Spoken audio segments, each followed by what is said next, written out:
The Dean of University Partner from the Faculty of Social and Political Science, Brawijaya University, Dr. Solih Muadi, S.H. MSc.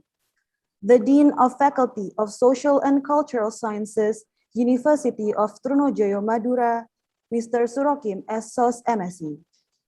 The Dean of Faculty of Social and Law Sciences,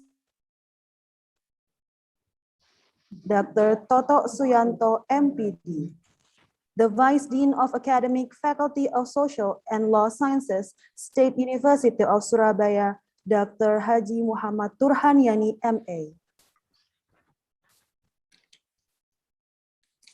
Our guests from the Consulate General of People's Republic of China in Surabaya, His Excellency Mr. Gu Qingqi, Head of the Policy Analysis and Development Agency, Ministry of Foreign Affairs of the Republic of Indonesia, Mr. Siswono Pramono, Ph.D.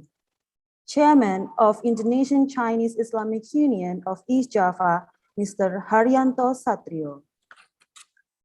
The Chairman of the Hajj Muhammad Cengho Indonesia Foundation, Mr. Nurawi. The Head of Department and Secretary to all lecturers,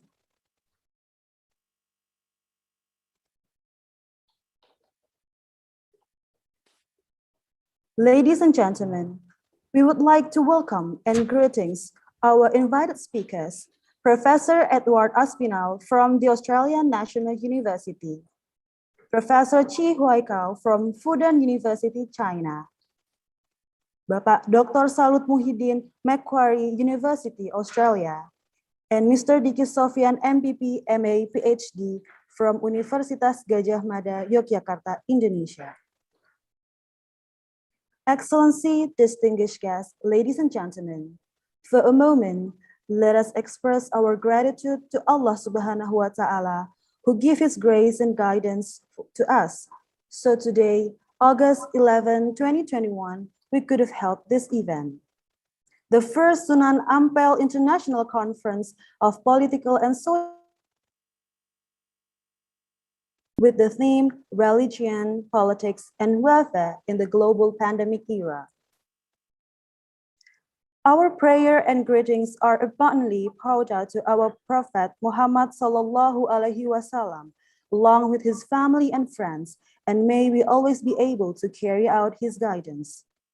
Excellency, distinguished guests, ladies and gentlemen, to make this event run smoothly and get blessing from Allah Subhanahu wa Ta'ala, let us open this event by reading Quran together. Ala hadiniya wa bi kulli niyatin salihah. Al-Fatiha.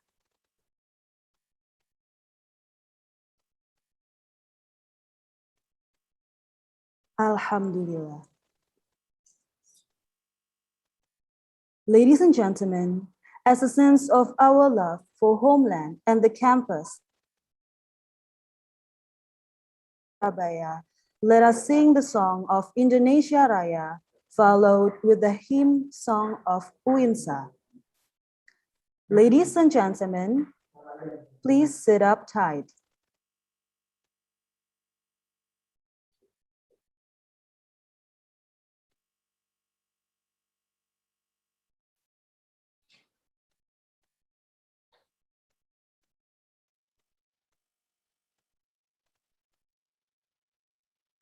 Kepada Sang Merah Putih, hormat!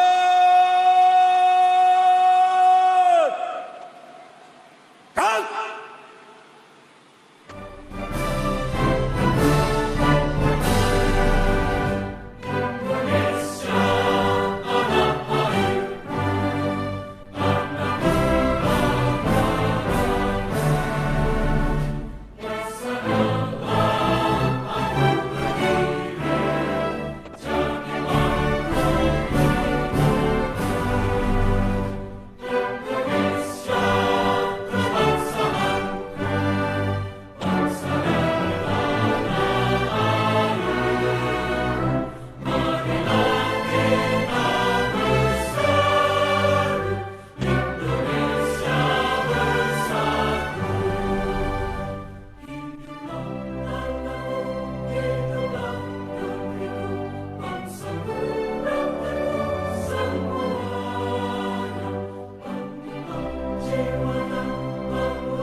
Dear Excellency, distinguished guests, and all of the participants, our next agenda is welcoming speech from the Rector, State Islamic University, Sunan Ampel, Surabaya, Professor Masdar Hilmy, S.Ag, M.A., Ph.D. The time is yours. Okay, thank you very much. His Excellency, the Dean of the Faculty of Social and Political Sciences, Professor Ahmad Muzaki, Ph.D., with all Vice Deans, dear distinguished speakers, Professor Edward Aspinall from NU, Professor Huaigao from Fudan University, China, welcome. Dr. Salut Muhidin from Macquarie University and Bapak Dicky Sofjan, Ph.D. from UGM. Dear ladies and gentlemen, good morning everyone. Assalamualaikum warahmatullahi wabarakatuh. Praise be to Allah, the Lord of the universe, the beneficent and the merciful. On behalf of the Rector of the State Islamic University, Sunan Ampel, Surabaya, I am pleased to welcome you all in this first international conference of Political and Social Sciences, or SAICoPSS 2021, held by the Faculty of Social and Political Sciences, Sunan Ampel, Surabaya, with the theme Religion, Politics, and Welfare in the Global Pandemic Era. We do hope that this conference, as the name implies, is not the first and the last conference. There will be a series of international conferences follow in years to come. We also do hope that this conference will benefit us a lot in terms of understanding, knowledge sharing, awareness, and commitment to cope with the pandemics. As we know that we all suffer from the pandemic. The pandemic is so torturous for us that we have no option except searching for the alternative solution to deal with the pandemic. Last but not the least, let me extend our deepest thanks and gratitude to the Dean and all Vice Deans of the FISIP for making this international conference is possible. Of course, with the all institution with whom the FISIP work with. Once again, welcome to this conference and enjoy all the sessions that will be presented by all speakers. Let's, with hope that the God will give us blessings and assistance to us. Let's open this conference with reciting Basmalah together. Bismillahirrahmanirrahim. I think that's all for now. Thank you very much. Assalamualaikum warahmatullahi wabarakatuh. Waalaikumsalam warahmatullahi wabarakatuh. Thank you, Mr. Ladies and gentlemen, we arrive at the main event, the plenary session with our invited speaker of day one, Professor Edward Aspinall from the Australian National University and Professor Chi. With our moderator today, Mr. Muhammad Kobit Ainul Arif, MA, the lecturer in the Department of International Relations, Faculty of Social and Political Science, UINSA. Let me give the time and place to the moderator to conduct the plenary session. The time is yours.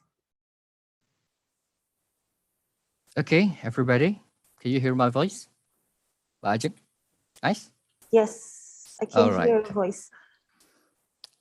All right, ladies and gentlemen, Assalamualaikum warahmatullahi wabarakatuh. Praise be to Allah subhanahu wa ta'ala, the merciful and the gracious, and may Allah give blessing upon the last Prophet Muhammad sallallahu alaihi wasallam, peace be upon him. all participants in the first Sunan Ampel International Conference of Political and Social Science, SAICoPSS 2021. It's very pleasure me to having all of you here in this very nice moment, even though we are in the middle of the very serious pandemic, the high or the rising numbers of cases of COVID-19 every day. But alhamdulillah Rabbil Alamin, with the praise of Allah subhanahu wa ta'ala, we can meet together in this very beneficial occasion, inshallah. My name is Qabit, and I'm gonna be your moderator in this plenary session. It's very pleasure today. We are very happy to have with us Professor Edward Aspinall and Professor Huaigao. Professor Aspinall is a professor in Department of Political and Social Change, Coral Bell School of Asia Pacific Affairs, Australian National University, while Professor Huaigao is a professor of International Relations at Fudan University's Institute of International Studies. Ladies and gentlemen, in this session, we're gonna to enjoy presentation from both speakers in the next 1 hour. So I will give some 30 minutes for each speaker to have a speak. And we will have a Q&A session after the presentation. And for participants who want to ask questions to the speaker, we will not entertain open mic question, we will not entertain open mic question one more time. Rather, please put your question in the chat box and we will select the most relevant questions from you to be delivered to the speaker. And for the first speaker, we'll have Professor Edward Aspinall. He is a specialist in the politics of Southeast Asia, especially Indonesia. He is the author of 3 books, Opposing Suharto and Islam and Nation, and the last is Democracy for Sale, Election, Clientelism, and the State in Indonesia. And inshallah, today he's going to animate topic entitled The Pandemic and Politics in Southeast Asia, and especially in Indonesia. And without further ado, I think Professor Aspinall, please. Thank you very much, Pak Qabit. And let me say by starting how much I appreciate this invitation, and especially express my appreciation to Professor Masdar Hilmy, Pak Ahmad Muzaki, and to the organizing committee of this conference. It's a great pity I can't be there in person to participate in a face-to-face conference, but that's the nature of life these days. And I must say it's a particular honor to be able to participate in this, the first Sunan Ampel International Conference of Political and Social Sciences. That means a lot to me. So without further ado, let me get on to my presentation. We have limited time. You already heard a little bit about the topic. Let me just slideshow. So today I'm going to be just presenting a bit of an overview for me on what for me are some of the main issues concerning the relationship between politics and the pandemic in Southeast Asia, especially Indonesia. I'm not going to focus a lot on Indonesia actually, but perhaps we can cover more details in that discussion. I'll be presenting some findings from a new survey that we did also, that some colleagues and I have done. So for me, when we talk about the relationship of this pandemic, which of course has been such a catastrophe at a human level, and such a global experience with every country affected, if we talk about the relationship of this pandemic to the world of politics, it seems to me, if we think in sort of conventional political science terms, that there are two big questions. The first is how do politics shape the nature of the pandemic? We know that the pandemic has varied a great deal in severity across countries, within countries, including among different regions within countries, and then across different population movements. To what extent does politics shape this variation? We know there are many other factors, of course, that affect variation in pandemic severity, but politics might also be playing a role. The second big question is, how is the pandemic affecting politics itself? So how is it reshaping politics? Is it helping incumbent governments or helping oppositions? Is it giving rise to new political movements or new political ideas? How is it affecting the global balance between democratic and authoritarian governments? So in this talk, I'm going to mostly address question number 2, but let me also just make a few remarks about the impact of politics on the pandemic. So the first of those two questions. I think there are several ways we can look at this question. And one of the big ones, of course, that has already been much debated, and we still don't really know the answer because the pandemic is not finished. So we don't know what the final results of this experience will be. But one of the big questions is, what are the effects of regime form on pandemic severity? In particular, have democratic or authoritarian regimes been more effective in handling the pandemic? And here, of course, a lot of the comparison is often made between China, which has been quite effective, and the United States, which has been quite ineffective, and where the severity of the pandemic has been quite serious. I think this debate is still an open one, actually. There is some comparative work now that's beginning to come out. For example, the article you can see cited on the screen there, that looks not just at the COVID pandemic, but at the previous history of pandemics over the 20th century. And according to this particular paper, at least, democratic governments do have some sort of an advantage in dealing with pandemic severity because of the structural factors associated with democracies, such as greater transparency and the greater incentives that political leaders have to deal with problems such as pandemics.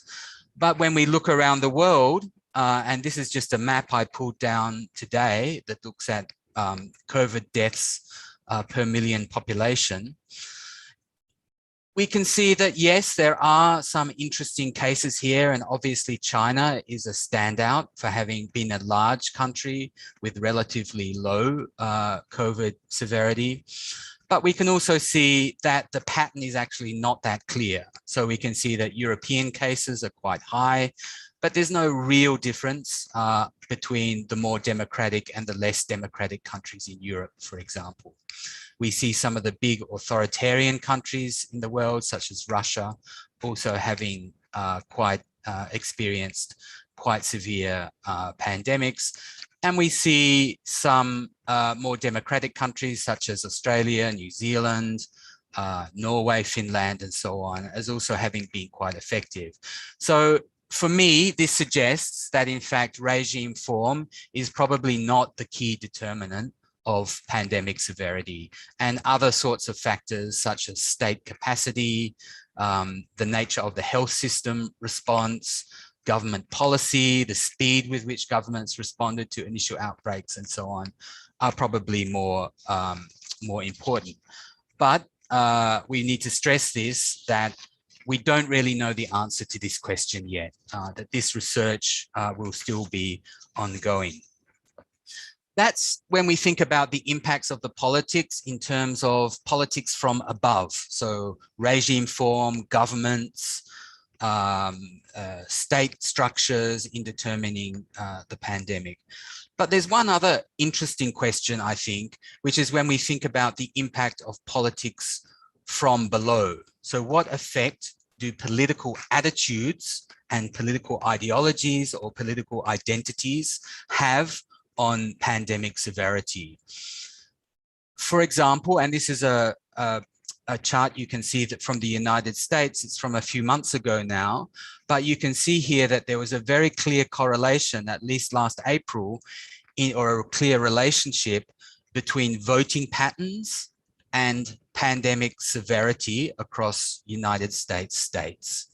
And the argument here is that Republican voters, so supporters of President Trump, for ideological reasons, became opposed to some of the public health measures necessary to respond to the pandemic. So Republican voters tended to, because of this ethos of individual freedom, tended to be more likely to reject wearing masks and also to be more vaccine hesitant. This is a chart of vaccine hesitancy rather than pandemic severity. So there's an interesting question here about the relationship between political attitudes on the one hand and political identities and pandemic severity. We know in Indonesia, for example, and in other countries of Southeast Asia, there is quite a lot of vaccine hesitancy among some groups. We see all sorts of hoaxes and false information about vaccines, about the origins of the pandemic and so on circulating. I don't think, or at least I haven't seen yet, really good research which tries to explore the extent to which these attitudes relate to different social, religious, or political views. So for me, that's one of the research agendas which has not yet been explored. Now, what about the effect of the pandemic is having on global politics? There are many ways to explore this issue, but for me, I'm an Indonesia specialist who's really been researching Indonesian politics in the era of democratization. So of course, for me, one of the most interesting questions is, what is the effect in terms of this global balance among democratic versus authoritarian regimes? We know that the world has been experiencing for at least the last decade the beginnings of what is usually called a global democratic recession. So we know that in the from the late 70s, 80s, 90s, the number of democratic countries in the world greatly increased during the so-called third wave of democratization. That wave has gone into reverse over the last 10 and 15 years. In the past, the characteristic method or pathway towards a country becoming more autocratic or more authoritarian was tended to be very sudden, like through a military coup, for example. Whereas we know over the last 10 to 15 years, that pathway tends to be much more gradual and almost invisible, often with an elected political leader engaging in what is sometimes called executive aggrandizement. That is concentrating power in the executive government and using that to remove rights and freedoms from potential critics of the government, political opponents, from the media, and perhaps also manipulating the electoral system in order to stay in power. So that trend was already visible, very visible through the rise of populist leaders in many parts of the world before the pandemic. But we can see, for example, from this chart, which is from a VDEM report produced earlier this year, that the pandemic actually has dramatically increased this process of democratic recession. And so, for example, on the left side chart shows a big increase in the number of countries going backwards in terms of their democracy scores, 25 in that chart versus only 16, which became more democratic during 2020. The chart on the right looks at it in terms of share of world population. So it seems at first sight anyway, that the big impact of the pandemic is to increase trends towards more authoritarian government. What are the mechanisms through which this is occurring? Well, I think it's quite clear that especially if we think of the typical process in the recent global democratic recession of involving a gradual diminishment of democratic space and involving executive aggrandizement, that's the process we've been witnessing during this pandemic year as well. And for many governments around the world, the pandemic has represented both an excuse, so a legitimating basis, and an opportunity to become more authoritarian, to reduce rights for citizens, for opponents, for critics of the government, to reduce media space, and so on. An excuse because the pandemic offers a legitimation for measures to wind back citizens' rights, and an opportunity because very often the space for opposition to such government moves is restricted by the pandemic.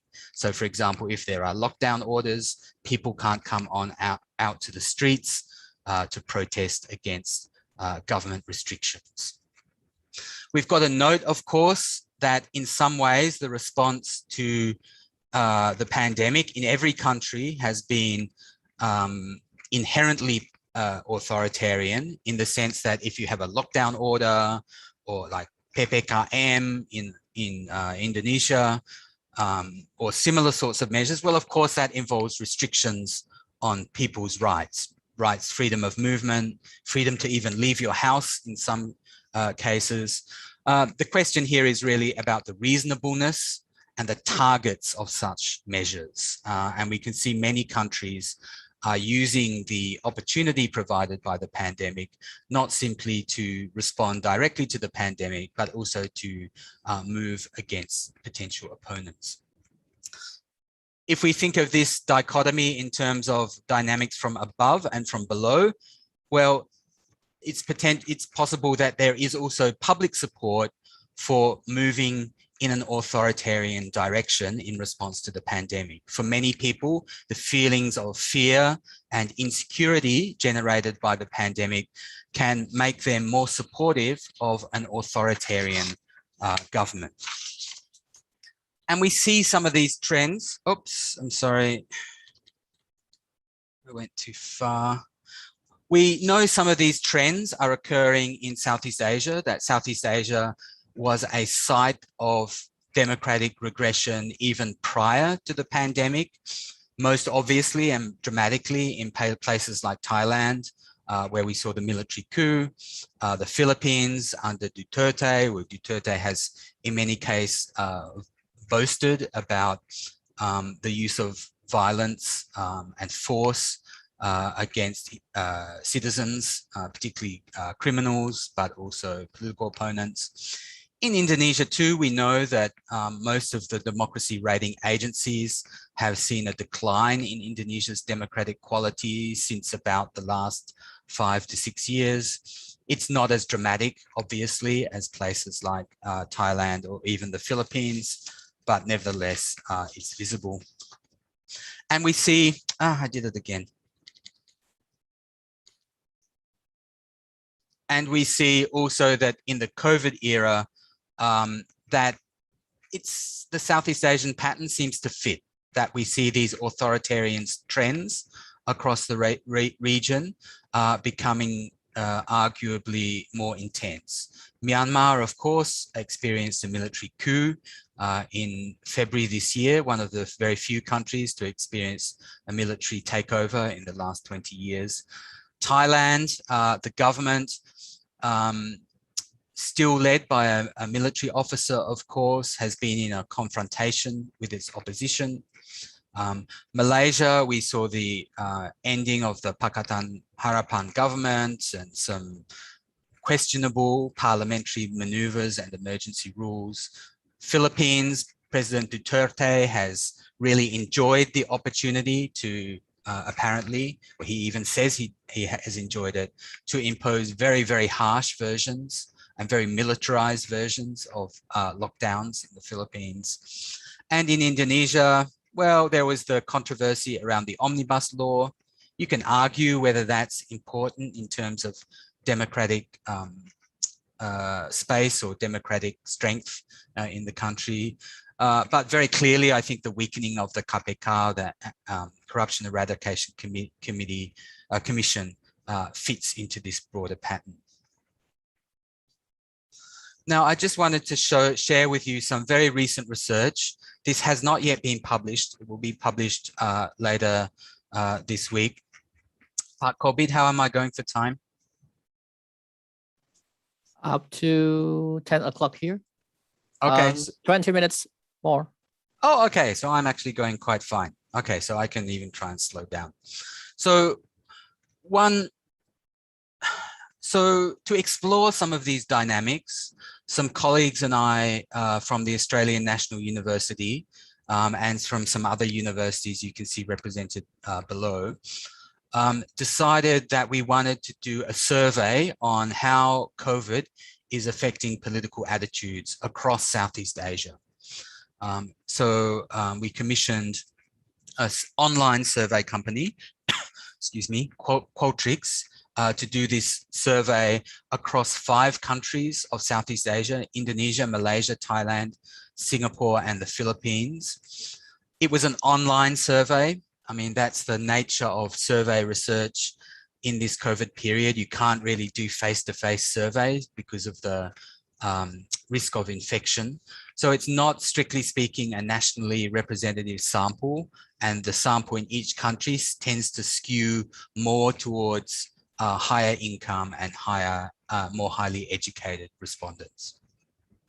It's also worth noting that we did this survey in April, May.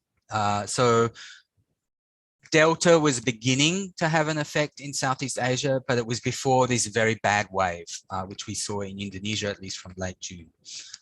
6,000 respondents across the region, 1,000 in each country except for Indonesia, where we had 2,000 respondents. We asked many, many questions about their experiences of COVID, their fears about COVID, and then a series of questions about what they thought about the government response. You can see here that there's a big variation across countries in Southeast Asia in terms of how satisfied respondents are with how their government is dealing with the COVID outbreaks that they were experiencing. Interestingly, but perhaps not surprisingly, we see by far the strongest support for the government's response in Singapore. And of course, Singapore has been one of the most successful countries, certainly in Asia, in dealing with the pandemic. It's also one of the more authoritarian countries of Southeast Asia. But perhaps that's not a very surprising result. We see the least amount of satisfaction in Thailand, a country that is experiencing a lot of resistance to military-based rule. And interestingly, we also see quite high satisfaction in Indonesia, although we know that, of course, the response in Indonesia, at least compared to some of these other countries, was really not so effective. And remembering, especially, this is April, May.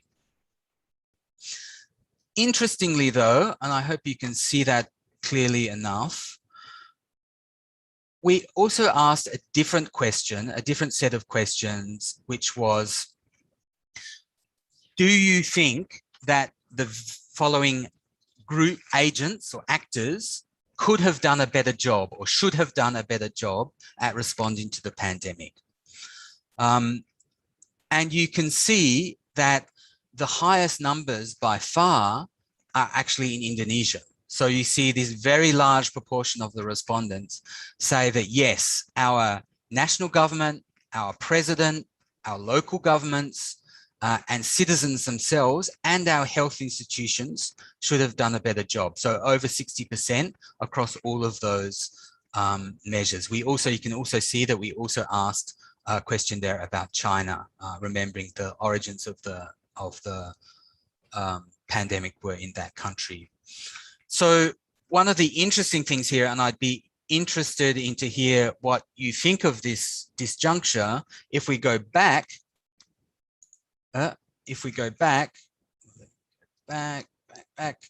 we see that 62% of the population are satisfied with what the government's doing, and yet 60% think the national government should have done a better job. Strongly agreed with that statement. So in the Indonesian response, especially, there's this big disjuncture between levels of satisfaction and people's aspirations or expectations of government performance. Moving to whether respondents felt that the COVID pandemic thinks that they should have either a strong government that puts less emphasis on individual rights, or a government that protects individual rights. So this is really the question about, do you think the pandemic shows us that we need a more democratic or a more authoritarian form of government? You can see quite a mix actually in most countries across the region. In most countries, it's close to 50-50, including in Indonesia. Interestingly, the Philippines, this country that has this strongly authoritarian populist leader, President Duterte, who's made a big emphasis, placed a lot of emphasis on the use of force to deal with social and political and criminal problems, including during the pandemic, is the country with, by far, at least according to this result, by far the strongest support for more democratic government. Next is Indonesia, the second most democratic country in our sample. Perhaps again, not surprisingly, we see pretty strong support for strong authoritarian government in Singapore, remembering that Singapore already has a government like that, and the population tends to be quite satisfied with how the government is performing. Just to give you a sense of some of the questions, some of the investigations we're trying to do with this survey, this page disaggregates those results according to the income of respondents. So we asked respondents, on an average week, do you earn enough money so that you can save some? Do you earn enough to cover your basic living expenses? Do you earn barely enough to get by? Or do you earn so little that you basically need help to survive? So we thought, rather than comparing different actual income levels across different countries that have very different levels of average income, it was easier to think of it in these terms. In some of these countries, you can see quite distinct patterns, that it's definitely the richer people who want stronger government. Singapore is one such example. So the people who have enough to save in Singapore are much more supportive of a strong government that puts less emphasis on individual rights. But in some, such as the Philippines, we see that it's poorer people who are much more supportive of democratic government. Indonesia, interestingly, very little pattern. So rich people, poor people are more or less evenly split along these lines about attitudes towards democratic or more authoritarian government. We also asked about various emergency measures that a government could take in response to a pandemic. And these range from measures which are very clearly immediate responses to the circulation of the virus. So for example, imposition of curfews like jam malam, right? To other measures which arguably are less directly related to pandemic control, such as, should the government in response to the pandemic be allowed to censor the media? Should the military be involved in government in response to the pandemic? Should the government be allowed to suspend citizens' individual freedoms, such as freedom of association? And should the government be able to enact emergency laws without the support of Parliament? You can see here actually that Southeast Asian citizens, although there's a lot of division on some of these issues, you can see that Southeast Asian citizens are quite discriminating. So most clearly that there's a strong support for curfews because that's a public health response, but much less support for censoring the media in response to the pandemic.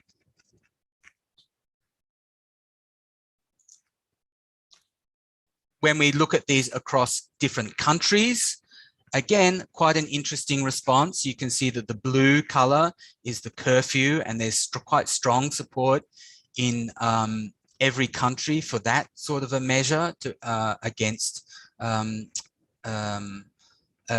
taking that sort of measure against the pandemic. But censoring the media has much less support across all countries. Note in particular how strong the opposition to more authoritarian measures is in Thailand. Again, we can see that Thailand, or perhaps especially amongst the Thai middle class, it seems there's this quite strong culture of rejection of authoritarian government that's evolving. Indonesia, on the other hand, is the strongest in support of all of these various, in general, in most of these authoritarian measures. So it's quite interesting, actually, that Indonesia's results tend to be something of an outlier. Note in particular the grey bar, which is support for getting the military involved in government, much, much higher in Indonesia than in any other country. Compare, for example, Indonesia with Thailand, two countries that have both had long experiences of military government. The rate of support for military involvement in government in Thailand is only about half of that what we find in Indonesia. So Indonesia, it seems, and this confirms other surveys we've seen down the years, the sort of the legacy of dwi fungsi is still very much alive in Indonesia in public opinion polling. There's still quite a lot of support for engaging the military in what would normally be considered to be civilian affairs. If we take all of these figures together and add them up, we can see that Indonesia comes out as the country whose population is most supportive of authoritarian measures on average, much higher even than the Philippines. We expected to find countries like the Philippines and Singapore here to be highest. The Philippines, because there's this very popular authoritarian populist president.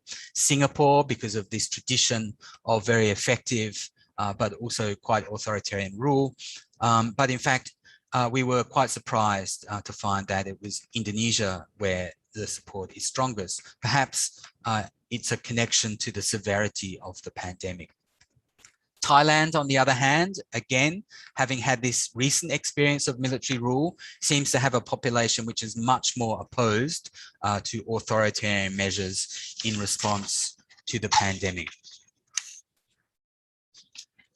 So we are still in the process of analyzing the results here. So these are really preliminary conclusions, but it does seem that the Southeast Asian democratic recession, so this global democratic recession, is accelerating as a result of COVID. This trend was already visible before COVID, but it seems to be sharpening as a result of COVID. And the key mechanism is, of course, from above. In some ways, authoritarian strengthening always comes from above because it involves narrowing the space for political participation from citizens.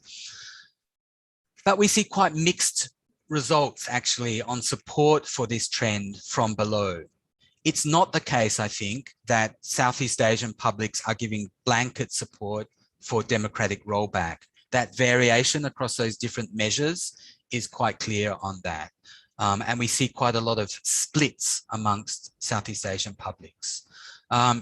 There's quite selective, in other words, so supporting some emergency measures, but opposing others, such as restrictions on the media. And we see quite a bit of variation across countries, in particular, a bit of a danger sign if in terms of democracy in Indonesia, but strong opposition to authoritarianism in Thailand. So future research patterns or future research priorities, I think there's still a long way to go. The pandemic hasn't ended. We're only beginning to see a lot of political science research on some of these trends, and some of the lessons such as the impact of politics on pandemic severity, we're not going to be able to really get clear answers on until the pandemic has finished. And there are, you know, a lot of questions, even in some of the sort of the more narrowly focused public opinion research of the sort we're looking at, to try and explain some of these patterns. For example, to what extent is public support for authoritarian responses a function of pandemic severity? Is it simply because the pandemic has been worse in, say, Indonesia compared to Thailand, that we see stronger support for authoritarian measures in Indonesia? To what extent is it a result of demographic and political factors? So, for example, I showed you before how the income effects seem to vary across countries. Income has a big effect in support for authoritarianism in some countries, but less so in others. Another possibility is simply that there's a relationship here between the existing government form and pandemic severities. Where in countries which are hard hit by the pandemic, we see greater disillusionment with the existing form of government. So I guess what I would just end on saying is, please keep your eye out for this paper. It will be published, I think, on this Friday on the ANU New Mandala website. But also just think about how we can advance this research agenda together. There's a lot of interesting questions here about how the world of politics interacts with, is being reshaped by, and is affecting the pandemic. And although there's a lot of research being produced on this, I think we still have a long way to go, especially in the Indonesian context. Thank you very much for your patience, and I look forward to the feedback, the comments, questions, and of course, suggestions and inputs on how to improve this research. Thank you very much. Thank you, Professor Aspinall. Very inspiring talk, and I think it will be very, very, let's say, inspiring for all of us as a researcher, as academicians, to have a talk on the research based like you. And I thought that this presentation will be your next journal article, yeah, in Mandala. Yeah, that's very, very, very nice. And I think your talk based on the very, very heavy data, in comparative politics research, I think, comparative politics research. And nice to, it's surprisingly, I think, when you revealed a number in your index of the authoritarian measure index, kind of index, that Indonesia have a highest number, I think, 20.4, I think that this is very interesting to be questioned further. We will discuss it later, inshallah. And one of the term or terminologies or concept that I think very new, the rising of executive grandizement. That's very interesting, and we'll have a further discussion on it. And for the second speaker, I invite Professor Huaigao, and we'll give a brief of his curriculum vitae. Professor Huaigao, if I'm not mistaken in pronounce it, sorry, Huaigao, Professor Qi received a BA in history from Shanghai Normal University, while MA and PhD in world history from Wuhan University. He also was a Swire Scholarship academic visitor at St. Anthony College, University of Oxford, and Raja Wali Fellow of Ash Center for Democratic Governance and Innovation at Harvard University's Kennedy School of Government. And he has a book in English entitled Cooperative Development in the South China Sea, Policies, Obstacles, and Prospect. And now he's going to talk on the topic entitled China's Growing Involvement in Global Health Governance, Contributions and Implications. Just a moment, we have information from the result of research from Professor Aspinall that there is a strong hypothesis or a strong evidence that there is a correlation or connection between the regime form, which are democratic or authoritarian, versus the COVID-19 pandemic severity. And Professor Aspinall said he already found that the severity of China people versus US citizens, China is more effective and have a more effective government and less severity than the US people, the US citizens. Yeah, I think this is very nice to make a confirmation to Professor Huaigao. Is that still correct, or you may have your opinion on the Professor Aspinall finding in his result? Yeah. Okay. Professor Huaigao, please, your time. Thank you, Kobe. Thank you for your moderation. It's my great pleasure to give a presentation at the first Sunan Ampel International Conference of Political and Social Sciences 2021. I will give a presentation with PPT. Yeah, please wait a moment.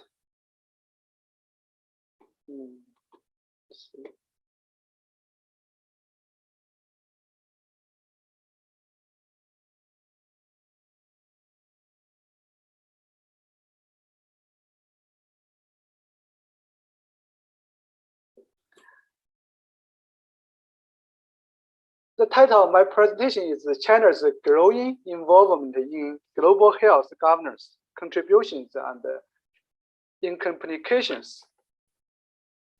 The contents are as follows. I will discuss three aspects. The first is the global outbreak of COVID-19 pandemic and deficiencies in global health governance. Second, I will discuss China's contribution. Third, I will discuss the implication of China's growing involvement in global health governance. Let's go to the first session. The global outbreak of COVID-19 pandemic and deficiencies in global health governance.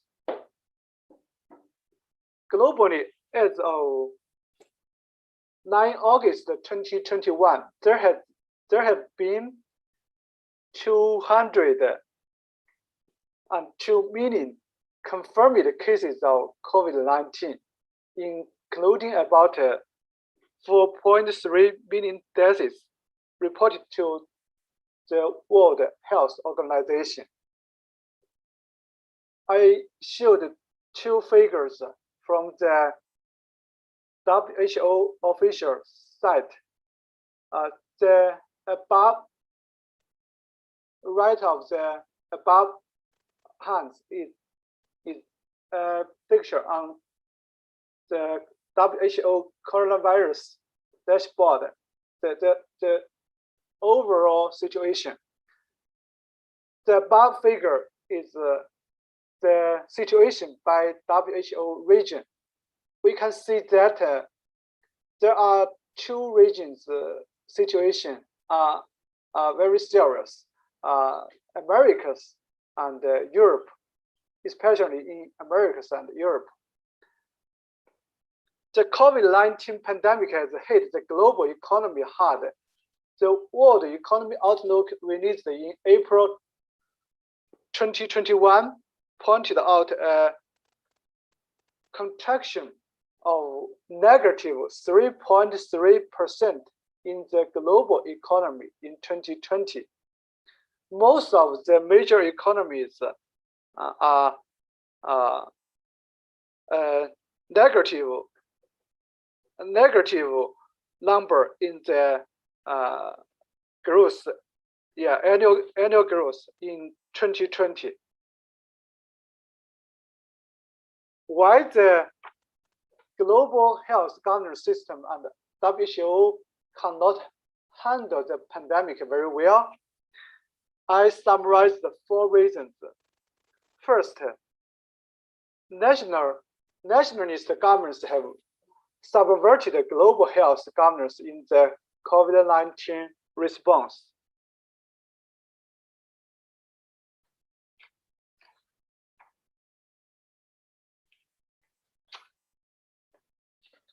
You know, some nationalist leaders use the pandemic to strengthen their powers and to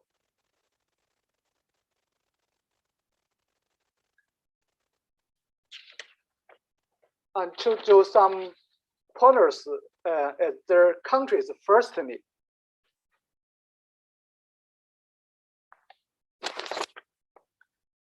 The COVID pandemic began against the backdrop of strong mainstreamed nationalism in key countries around the world, in particular in Europe and North America. The pandemic will strengthen the state and reinforce nationalism. Nationalist leaders have weakened the WHO's authority, blocked a coordinated UN response, and imposed isolationist policies that divide the world. The second reason is the legislative process of international health law is too slow, and the global health governance system is generally soft. Why I say that? We know since the establishment of WHO in 1948, the International Health Regulations, IHR, is the only international legal treaty with the responsibility of empowering WHO to act as the main global surveillance system. Until now, the only international legal treaty with in the health field is the International Health Regulation. The third reason is a few countries have politicized the global cooperation against the epidemic in order to shift the responsibility in poor COVID-19 response. Some politicians in some countries have started to incite isolationism and populism, and have highly politicized the epidemic control, taken as political weapons to blame and smear WHO and other countries. The fourth reason, the increased rivalry between China and the US has reduced the effectiveness of the international cooperation against the COVID-19. Under the Trump administration of the US and China have failed to cooperate effectively in the prevention and control of the pandemics, and instead relations have deteriorated, making it difficult for WHO to play an effective role. So, regarding the shortcomings exposed in the global health governance, the international community needs to seriously learn lessons from the COVID-19 pandemic and take effective measures to improve global health governance. My second session is on China's contribution. While making significant progress in containing the pandemic domestically, China has also made intellectual and material contribution to global fight against the conversation. To the global fight against the coronavirus, China's contributions to global cooperation in the fight against the virus can be reflected in the four aspects. Firstly, China has actively shared its experience in COVID-19 control and the treatment of infected cases with international community. There are some data. As of 8 September 2020, China has conducted more than 70 exchanges on the virus prevention and control with international and regional organizations. The photo of top right hand is WHO Director General Gadjah gives a speech video during a virtual briefing on China's experience on COVID-19 responses in Beijing, March 12, 2020. China also set a knowledge of center for China's experience in response to COVID-19, which was launched by Health Human Resources Development Center of the NHC, National Health Commission, in March 2021 to share experience in epidemic prevention and control. Second, China has sent medical expert teams to help relative countries improve measures of diagnosis, treatment, prevention, and control. As of July 2021, 37 Chinese expert teams have been sent to 34 countries. The Chinese medical experts teams have helped relevant countries effectively contain the development of the pandemic. The photo of right is on a Chinese medical expert team arrived in the Philippines on 5 April 2020. These experts are composed of doctors, nurses, laboratory personnel, and the traditional Chinese medicine practitioners came from Fudan province of China. Fudan province is a coastal province close to the Philippines, across the South China Sea. The Chinese medical expert teams have helped relevant countries improve measures of diagnosis, treatment, prevention, and control, effectively containing the development of the pandemic. I repeat that one again. Yeah, the picture on the left is on China's third medical team to Italy. Medical personnel work, Chinese medical work personnel work in the ICU of Istituto Clinico Casalpelloco in Rome, Italy, on March 25th, 2020. Third, China has done its best to provide donations and medical supplies to international community. As of 4th July 2021, China has provided test kits, protective shoes, ventilators, and other protective materials to more than 150 countries and 13 international organizations. affected by the pandemic.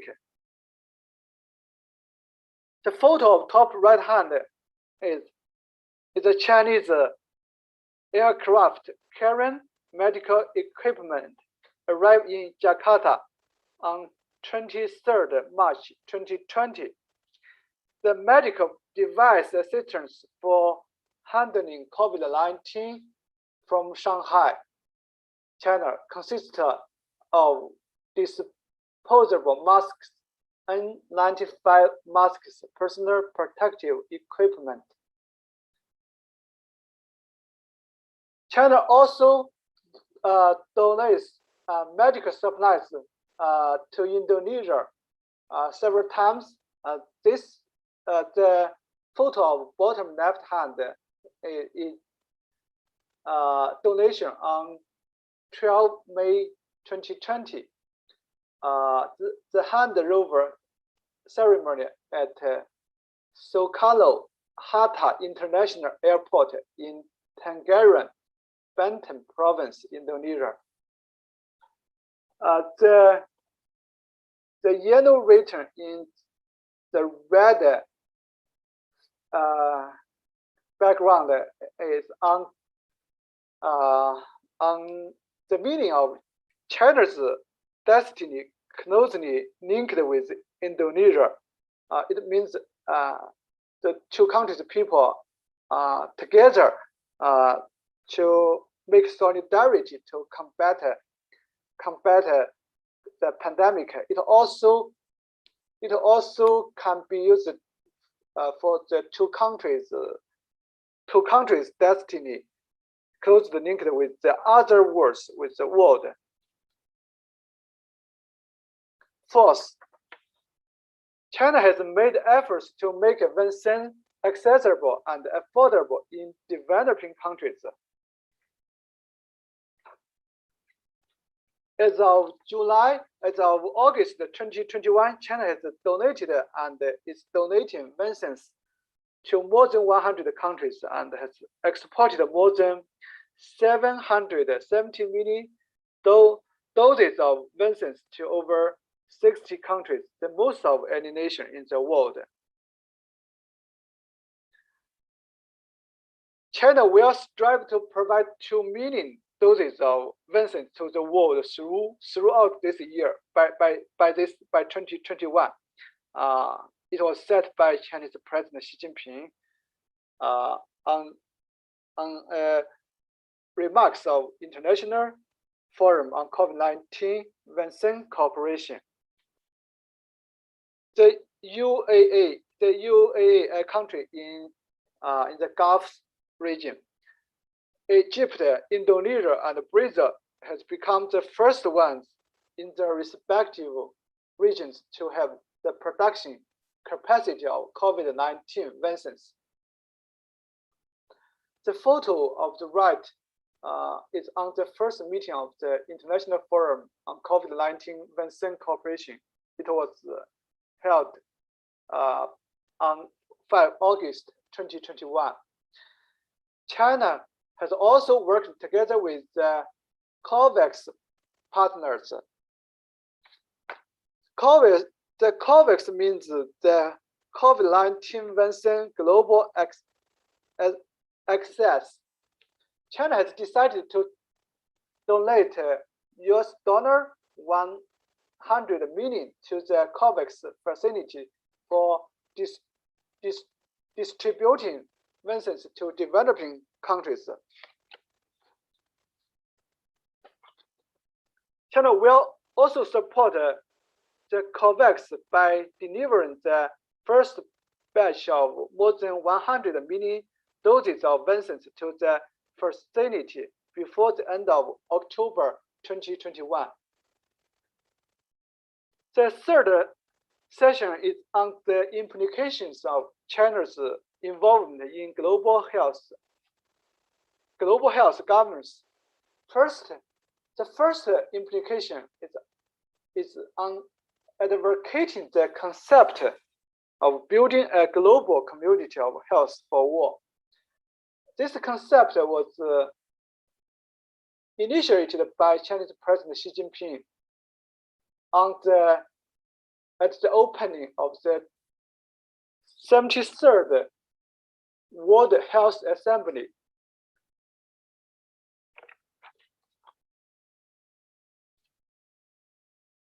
Chinese President Xi Jinping called for a joint effort of all countries to build a global community. Several days later, on 21st May 2021, President Xi also initiated the same concept at the working together to build a global community of health for war. The title of the speeches remarks at the Global Health Summit. So, what's the aim of the concept of a global community of health for war? In Chinese Minister of National Health Commission Ma Xiaowei's opinion, the aim of building a global community of health for war is to use cooperation to protect and promote the health, security, and sustainable development of all humanity. The concept of a global community of health for war embodies the spirit of humanitarianism and is a further enrichment of the concept of a global community of shared future advocated by China. In the future, China will remain committed to the idea of building a global community of health for war. Second,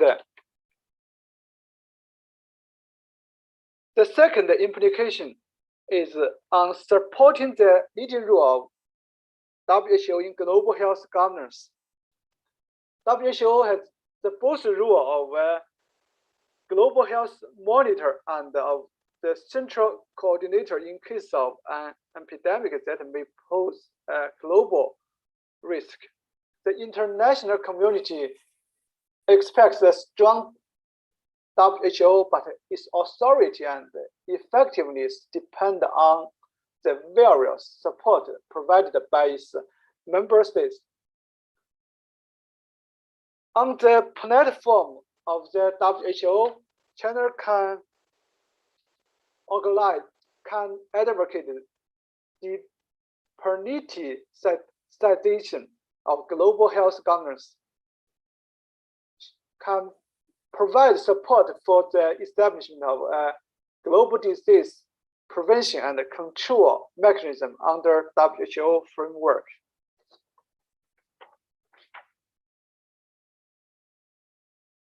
Third, the third implication is on improving the global health governance system and WHO's ability.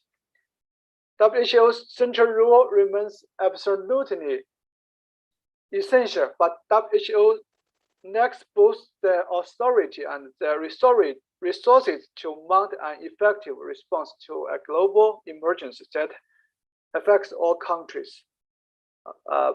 Professor Goldstein argued, so we need to strengthen and leverage the role of WHO and improve the global disease prevention and control system to better prevent and respond to future pandemics. What's China's role on improving the global health governance system? I summarize the following.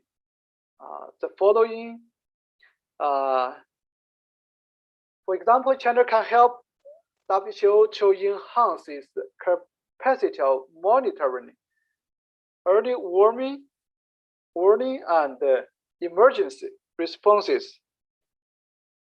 China can provide financial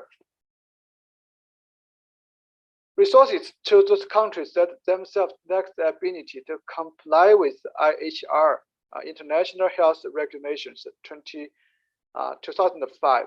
China can deploy skilled healthcare professionals at a very short notice to whatever the need arises under the leadership of WHO. China can call on the world to realize the global solidarity in the framework of the UN and the WHO, which has been weakened by nationalist governments and conflicts between the US and China. Fourth, the fourth implication is on cultivating public health talent with knowledge of international rules and diplomatic skills.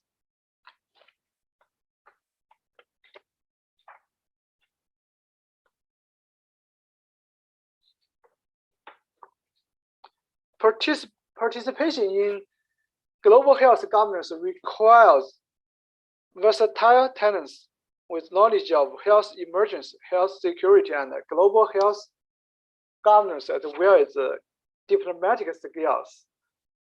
But the fact of in China is not very good now. I mean, the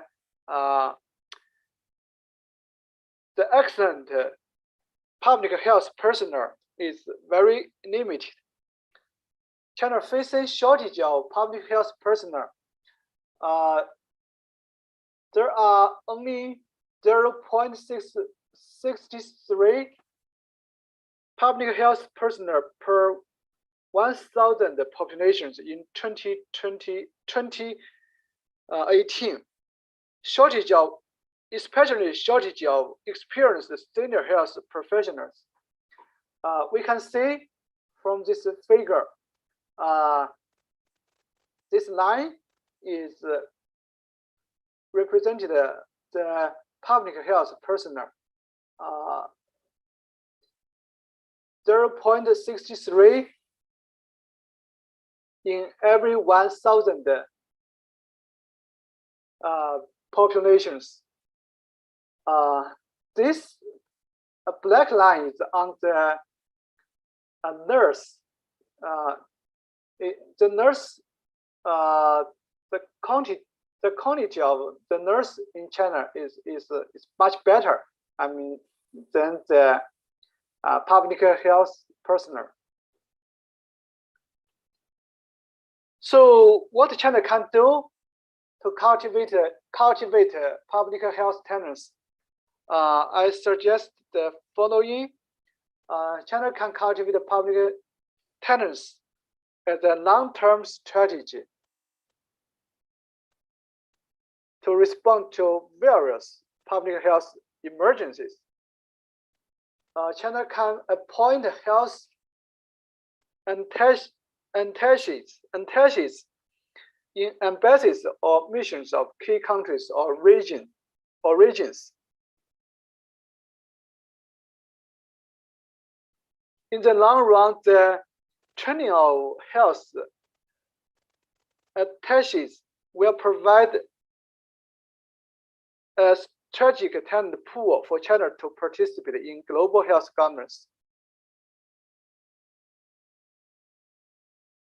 And China can also improve the involvement door mechanism between scholars and officials in the public health field. China needs to promote the circulation of public health scholars and officials and support scholars and think tanks to actively participate in the rule making of global health governance.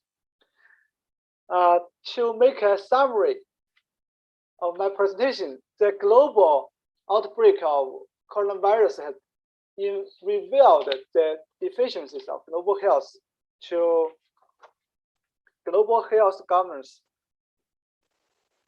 China has been active in making intellectual and material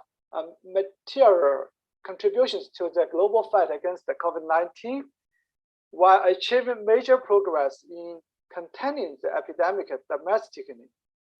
China's contribution includes, first, shared its experience in COVID-19 control and the treatment of affected cases. Second, has sent 37 medical expert teams to 34 countries. As of July 2021, third, to provided medical supplies to more than 150 countries and 13 international organizations as of July 2021.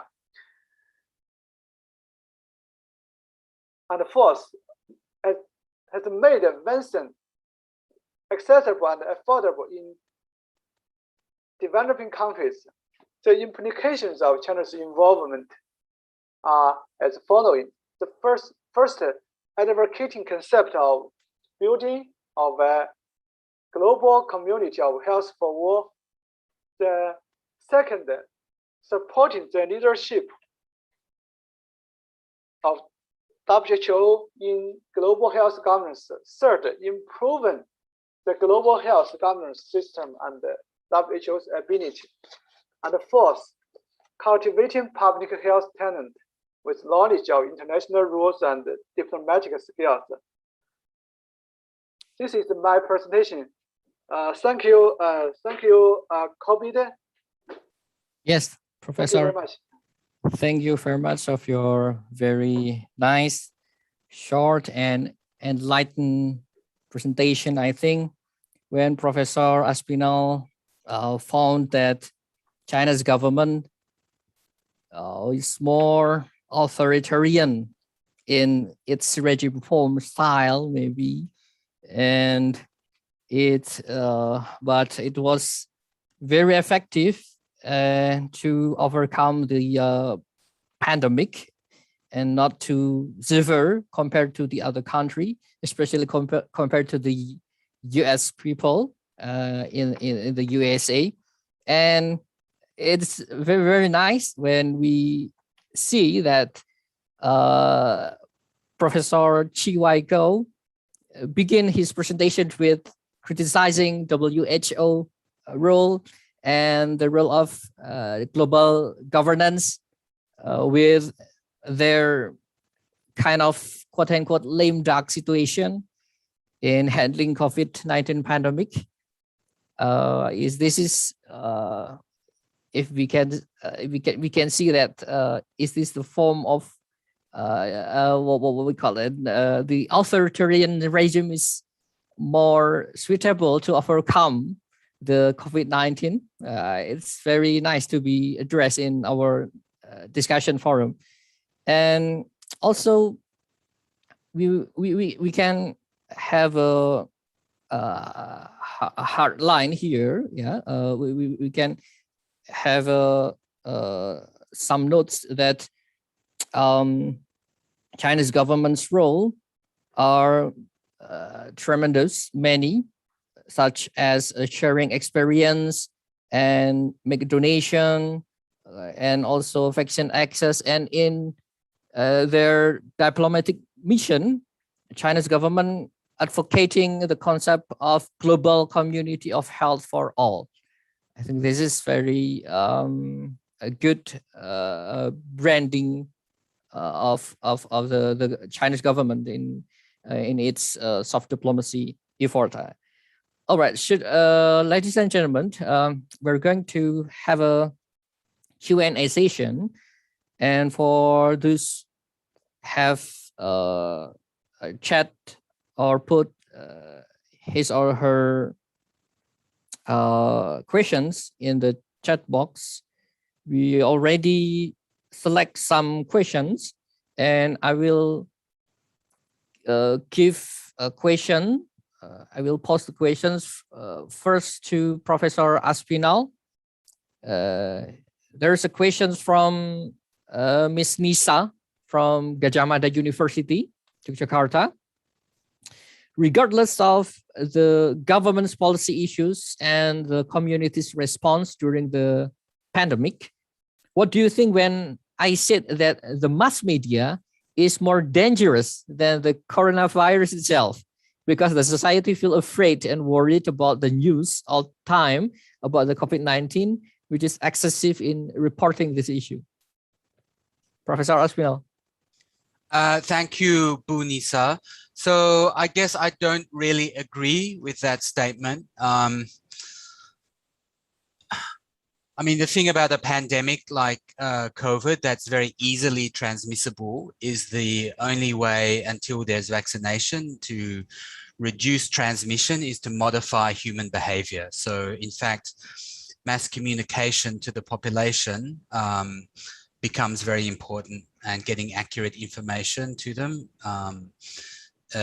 is one advantage that countries with free media have over, or potentially have over, authoritarian regimes. That varies quite a bit as well, actually. So, I mean, I guess it really depends on what your sort of levels of tolerance would be for infection rates. But generally speaking, I think reporting on COVID through the mass media has in fact been one of the more effective measures of reducing transmission, precisely actually because it does make people scared. If people are scared, they're less likely to leave their homes and they're less likely to put themselves at risk. Because we've got to remember that even though the pandemic has been quite bad in Indonesia and many people have lost their lives, it's still relatively low compared to some of the worst affected countries. So Peru, I think I was checking the data earlier today. I think Peru is about the highest level of deaths per capita at something like 6,000 people per million. So something like, I guess that's 0.6% of the population. So if you do the maths, potentially even in Indonesia, the number of deaths could be much higher. So in that context, I think it's quite understandable that the mass media focuses on COVID quite a lot, and that it's a natural response of ordinary people to feel afraid of a potentially fatal virus. So yeah, I'm not quite sure. I mean, I guess the problem happens when you have a media which doesn't do its job properly, that begins to spread false information. I guess, and there's some of that. We see some of that in countries like, even in the United States, where the media is very aligned along partisan lines. So you get a lot of the sort of the opposition to vaccine and so on being represented in some parts of the media. But my impression, and correct me if I'm wrong, but my impression in general is that the Indonesian media has been generally pretty responsible in reporting on COVID, and though there are problems, I agree, on social media. So yeah, I'm not really convinced that mass media coverage has been a big problem in terms of pandemic response in Indonesia or more generally. Okay. Okay, thank you. Now I back to Professor Huaigao. There's a question from our Vice Dean, from Pak Abdul Khalik. Yeah. How do you see the China position in international diplomacy?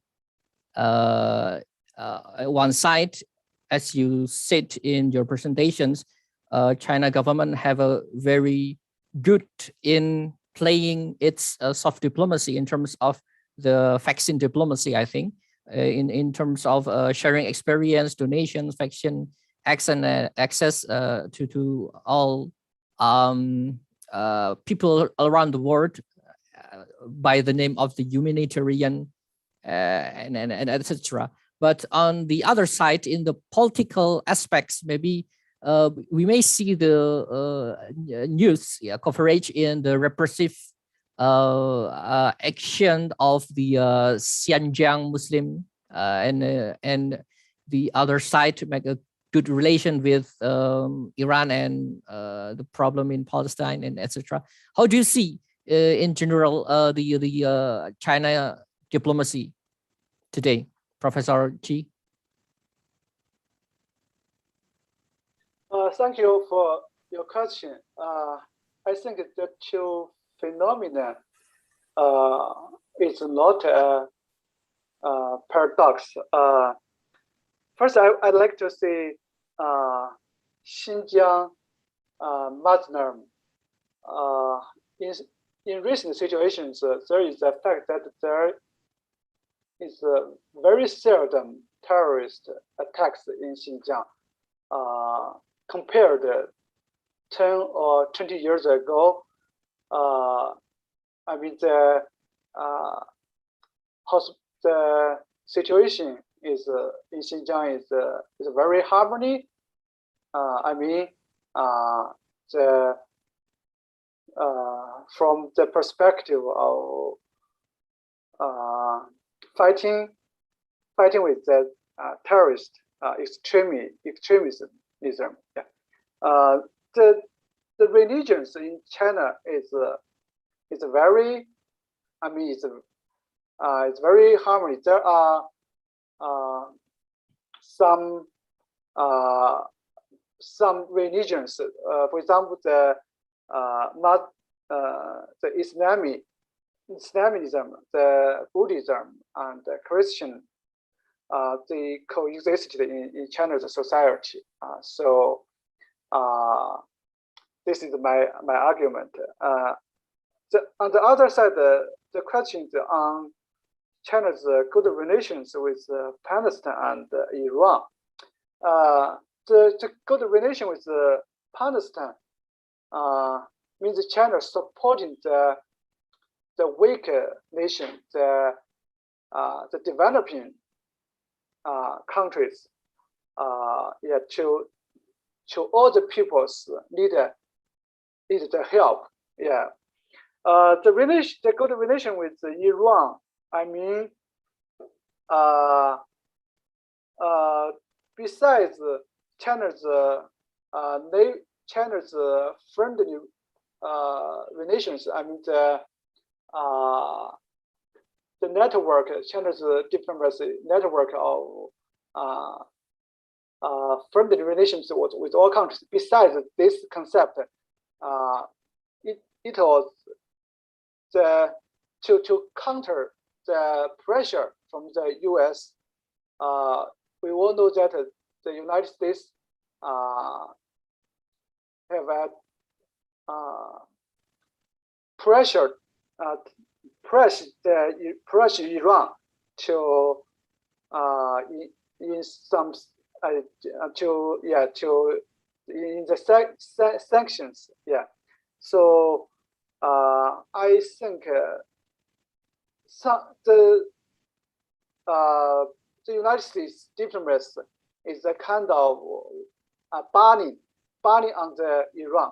So that's why China should have a good relation with Iran. Yeah, China need to help the countries who are banned by the United States. This is my argument. Thank you.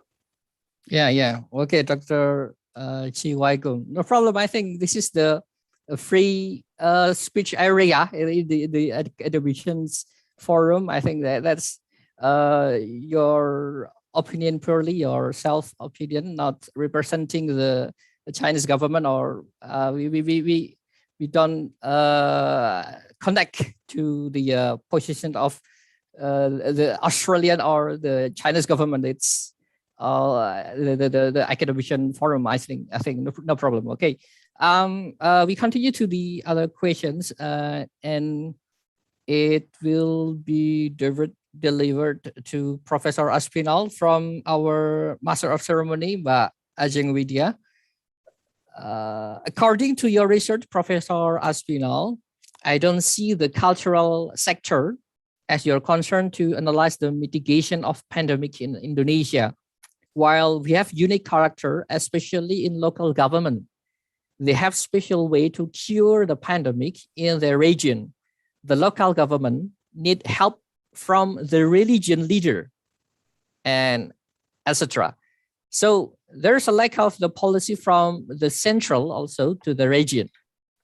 What do you think about that? Yeah, thank you. So yeah, there's a lot of topics there.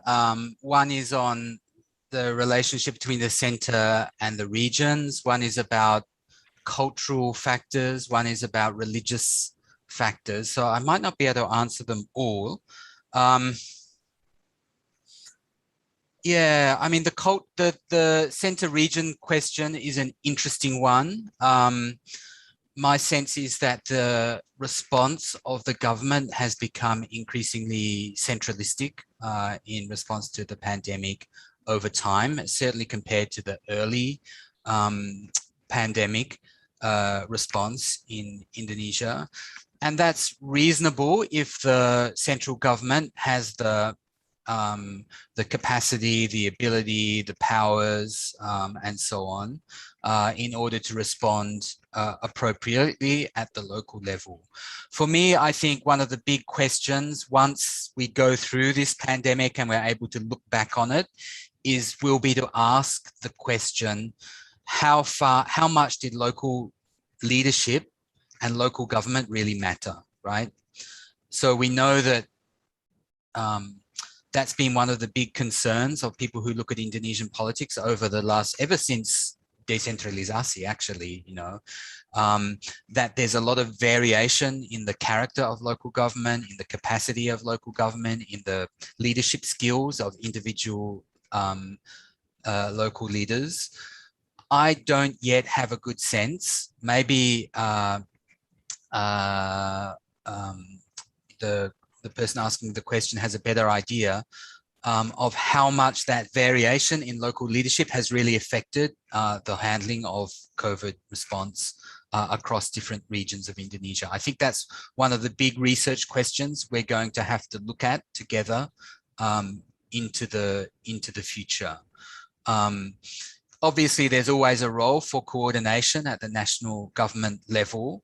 The next question is whether really the local government has the capacity, the ability, the resources to respond effectively to a big challenge such as COVID. My sense is that there's a big variation across different cities and different kabupaten in Indonesia in their ability to respond. And we see very similar things happening in places like Thailand, Indonesia as well. Big variations across subnational regions, but we don't yet have a good sense on what affects that. In terms of culture and religion, yeah, I'm not exactly sure to say. We were quite interested in the question of religious attitudes in this survey we did across Indonesia, across Southeast Asia. So there was one survey question about, I guess you would call it religious fatalism. Right? So the question went something like this: the COVID pandemic is an act of God, so nobody would be able to do anything about it. I forget the exact wording, but it was something like that. And there was quite a lot of agreement with that statement, especially in Indonesia and Malaysia, especially amongst Muslim respondents. And the people who said agreed with that statement tended to to be more satisfied in what the government was doing, right? So it does seem that religious attitudes are really having quite a big effect on some of those other attitudes about satisfaction with government response, and also, well, we're not quite sure yet about whether that also has an effect on whether they think an authoritarian or a more democratic response is more appropriate. So good set of questions, but very, very, very complicated, and I'm not sure I have the answers. So thank you for the questions. Maybe it will be your next research question. Yeah, yeah, or maybe someone can write a PhD on this topic. Yes. All right, Professor Chi, there's a question for you from our friends from UINSA, this campus. From Mr. Lutfi Hidayatullah. During the COVID-19 pandemic, does China prefer to provide health diplomacy to other countries as national policy? Or does China also empower other states to conduct health diplomacy together, hand in hand? Thanks for the question. Lutfi. Thank you for your question. The first question, I think the answer may be yes. I mean, this is this is on the mutual help. I mean, in early 2020, many Indonesians donated masks, donated medical supplies to China when China in emergency, when China need help. So many Chinese remember it by heart. So when Indonesia and the other countries helped China, China, if available, will help the other countries too. Which means in our common life, you helped me. I am returning the favor. So I think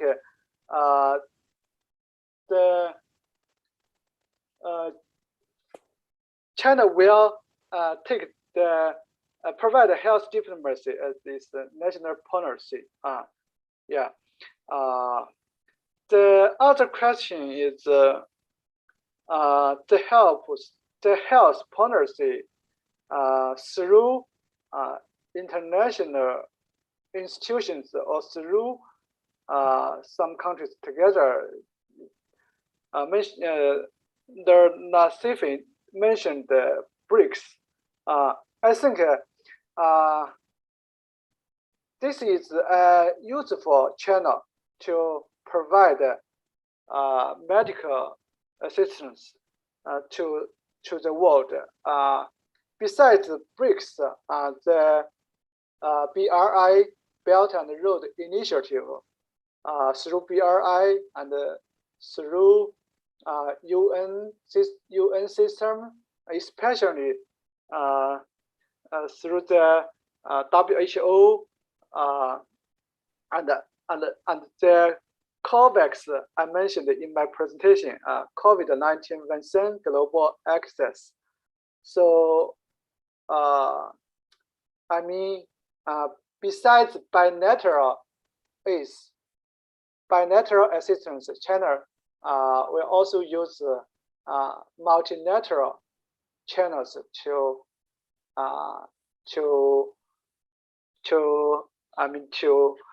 fight the pandemic. Thank you. Yeah, thank you, Professor Xi. I think this is the outbreak of COVID-19 is a mere humanitarian crisis all over the world, and China, Indonesia, and all nations, I think, should hand in hand together to overcome this very serious situation.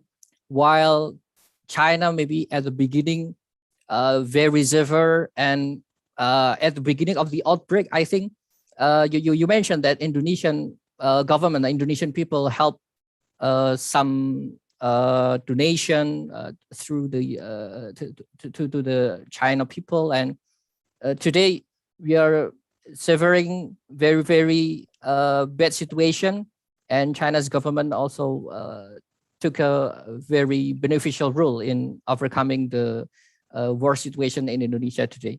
Okay, thank you, Professor Chi, for your explanations. Back to Professor Aspinall. I already mentioned about the your concept of executive grandizement, and it's real have attention from the floor. Yeah, when you said about the rising of the executive grandizement, the back of the military involvement in Indonesia, and then Miss Halimatul Chakdia from Gadjah Mada University posed the questions about how to maintain the dignity of democracy in the midst of the involvement of the TNI during the pandemic. As I know, it can be space for military to resume the dual function, the dual function, ABRI, yeah, dua fungsi ABRI, you know, yeah, that. Okay, Professor Aspinall, please respond it. Yeah, I mean, that's a tough one to answer. But we know, of course, that, yeah, I mean, of course, it's still not like the return of dua fungsi. I mean, I mentioned that before partly as a joke, but we do see that the military is slowly regaining some of the social and political positions and roles that it had during the New Order period. And in the Indonesian case, this really began actually before the pandemic, right? When we saw in the early period of, well, in Jokowi's first term, you know, the reactivation of the Babinsa system, the involvement of military in distribution of fertilizers, pupuk, and many other, especially development programs in rural areas. So I think it's a long-term trend. It's definitely been accelerated by the pandemic. And I think the challenge in the Indonesian case is that although many, let's say, more democratic sort of intellectuals, or some of them maybe the more middle class, you know, democratic activists and so on, see this as a dangerous development. The survey data I showed before, and in fact, a lot of other surveys from LSE, Saiful Mujani and so on, actually show that for a large part of the population, there's nothing wrong with military involvement in those sorts of activities. So the role of the military in social and political affairs actually enjoys quite a high degree of legitimacy in Indonesian politics compared to many other countries. And I think part of that is also related to dissatisfaction with civilian government and civilian politicians. So when people see reports of corruption among civilian politicians, you know, there was that big scandal about the you know, the Bansos COVID involving the minister and so on. At least for some of the population, one response is, well, if these civilian politicians are so hopeless, then maybe it's better to get the military involved. So I do think that's a big challenge for Indonesian democracy over the long term.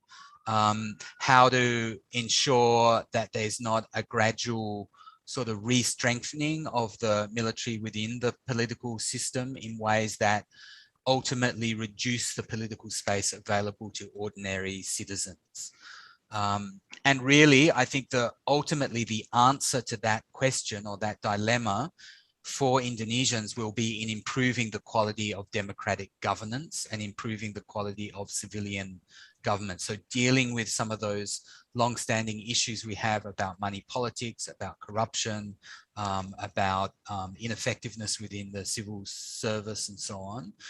Maybe that's not a good answer, but I think there are no easy solutions to these sort of problems, that these are long-term issues that will require long-term problems in terms of improving the quality of civilian democratic politics.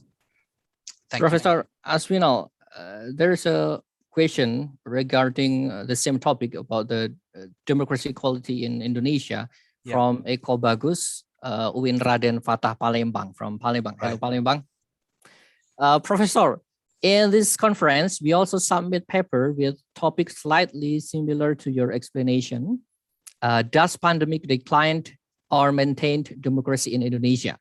We propose argument that we agree with the dominant argument regarding pandemic accelerate democratic decline through two ways: from above, after top-down government practice and restricted people participation, and from below, after community cleavage, after exposed disinformation. But we also argue that pandemic also maintained democracy through strengthened civil society movement, movement solidity with the converging struggle issues into the issue of handling the pandemic. What do you think about the role of civil society movement in maintaining democracy during the pandemic? Right, interesting question, and I'll be very interesting to read that paper from Pa Eko. Was Eko. It? Yep. Yeah, Pa Eko. Yeah, I'll be interested to look at that paper. So the question really is about, is the pandemic seeing a sort of a strengthening of civil society that also strengthens Indonesian democracy? So for me, I'd be interested to read about what Pak Eko and his colleagues have been writing about. It's a little hard for me to judge from overseas when, of course, I can't come to Indonesia and visit or conduct field research. But my impression is that in some places, yes, it is leading to a strengthening of civil society in two senses. First, we see a lot of these reports about that sort of spirit of voluntarism that is so strong in Indonesia during times of crisis. So of, volunteers even, going out to help the sick or to deliver food to people who are at home isolation, or even to, collect the bodies of people who have deceased and help to bury them. So there is that sort of strengthening of that sort of community level voluntarism and civil society, which is such a strong feature of Indonesia and such a, a basis for Indonesia's resilience during times of crisis. There is also, I guess, a more political form of civil society response, which we see in the sort of the Lapor COVID sort of example, right? Of people coming together to criticize, monitor, and provide alternative information to what the government is doing. And then the even more political form of critique of the government that comes in the form of public protests, such as the protests around the ombudsman, not the ombudsman, the omnibus law last year, right? So there are sort of those three different levels. So the problem is, I think it's possible that we might see strengthening of civil society without strengthening of Indonesian democracy. If we, by democracy, we mean a system of government that's open to public participation and responsive to public opinion. Because we can see, in fact, in the case of the omnibus law protests, that even compared to a few years ago, compared to, say, the SBY presidency, that in fact, that protest movement achieved very little in terms of getting a positive response from the government. Or the KPK, the weakening of the KPK is also another good example, I think. If we go back a few years, when there was the Cicak Buaya case, and there was a lot of public anger about what was happening to the KPK, we saw a strong government response from President SBY at that time. In this case, it seems the government is actually not very responsive to those sorts of criticisms.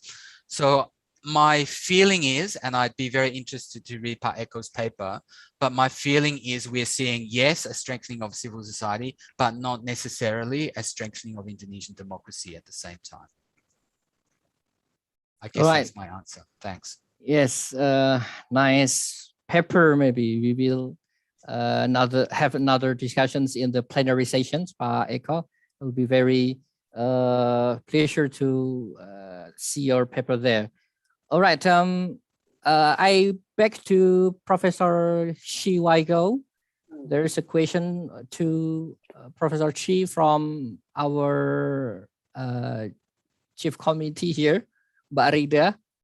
The Chinese leadership's recent recognitions on global health helps build the country's global positive image, China's image throughout the world. Yeah, I think. But some critics that this is the instrument to achieve China's economic goals or vision, where China matter, China interest.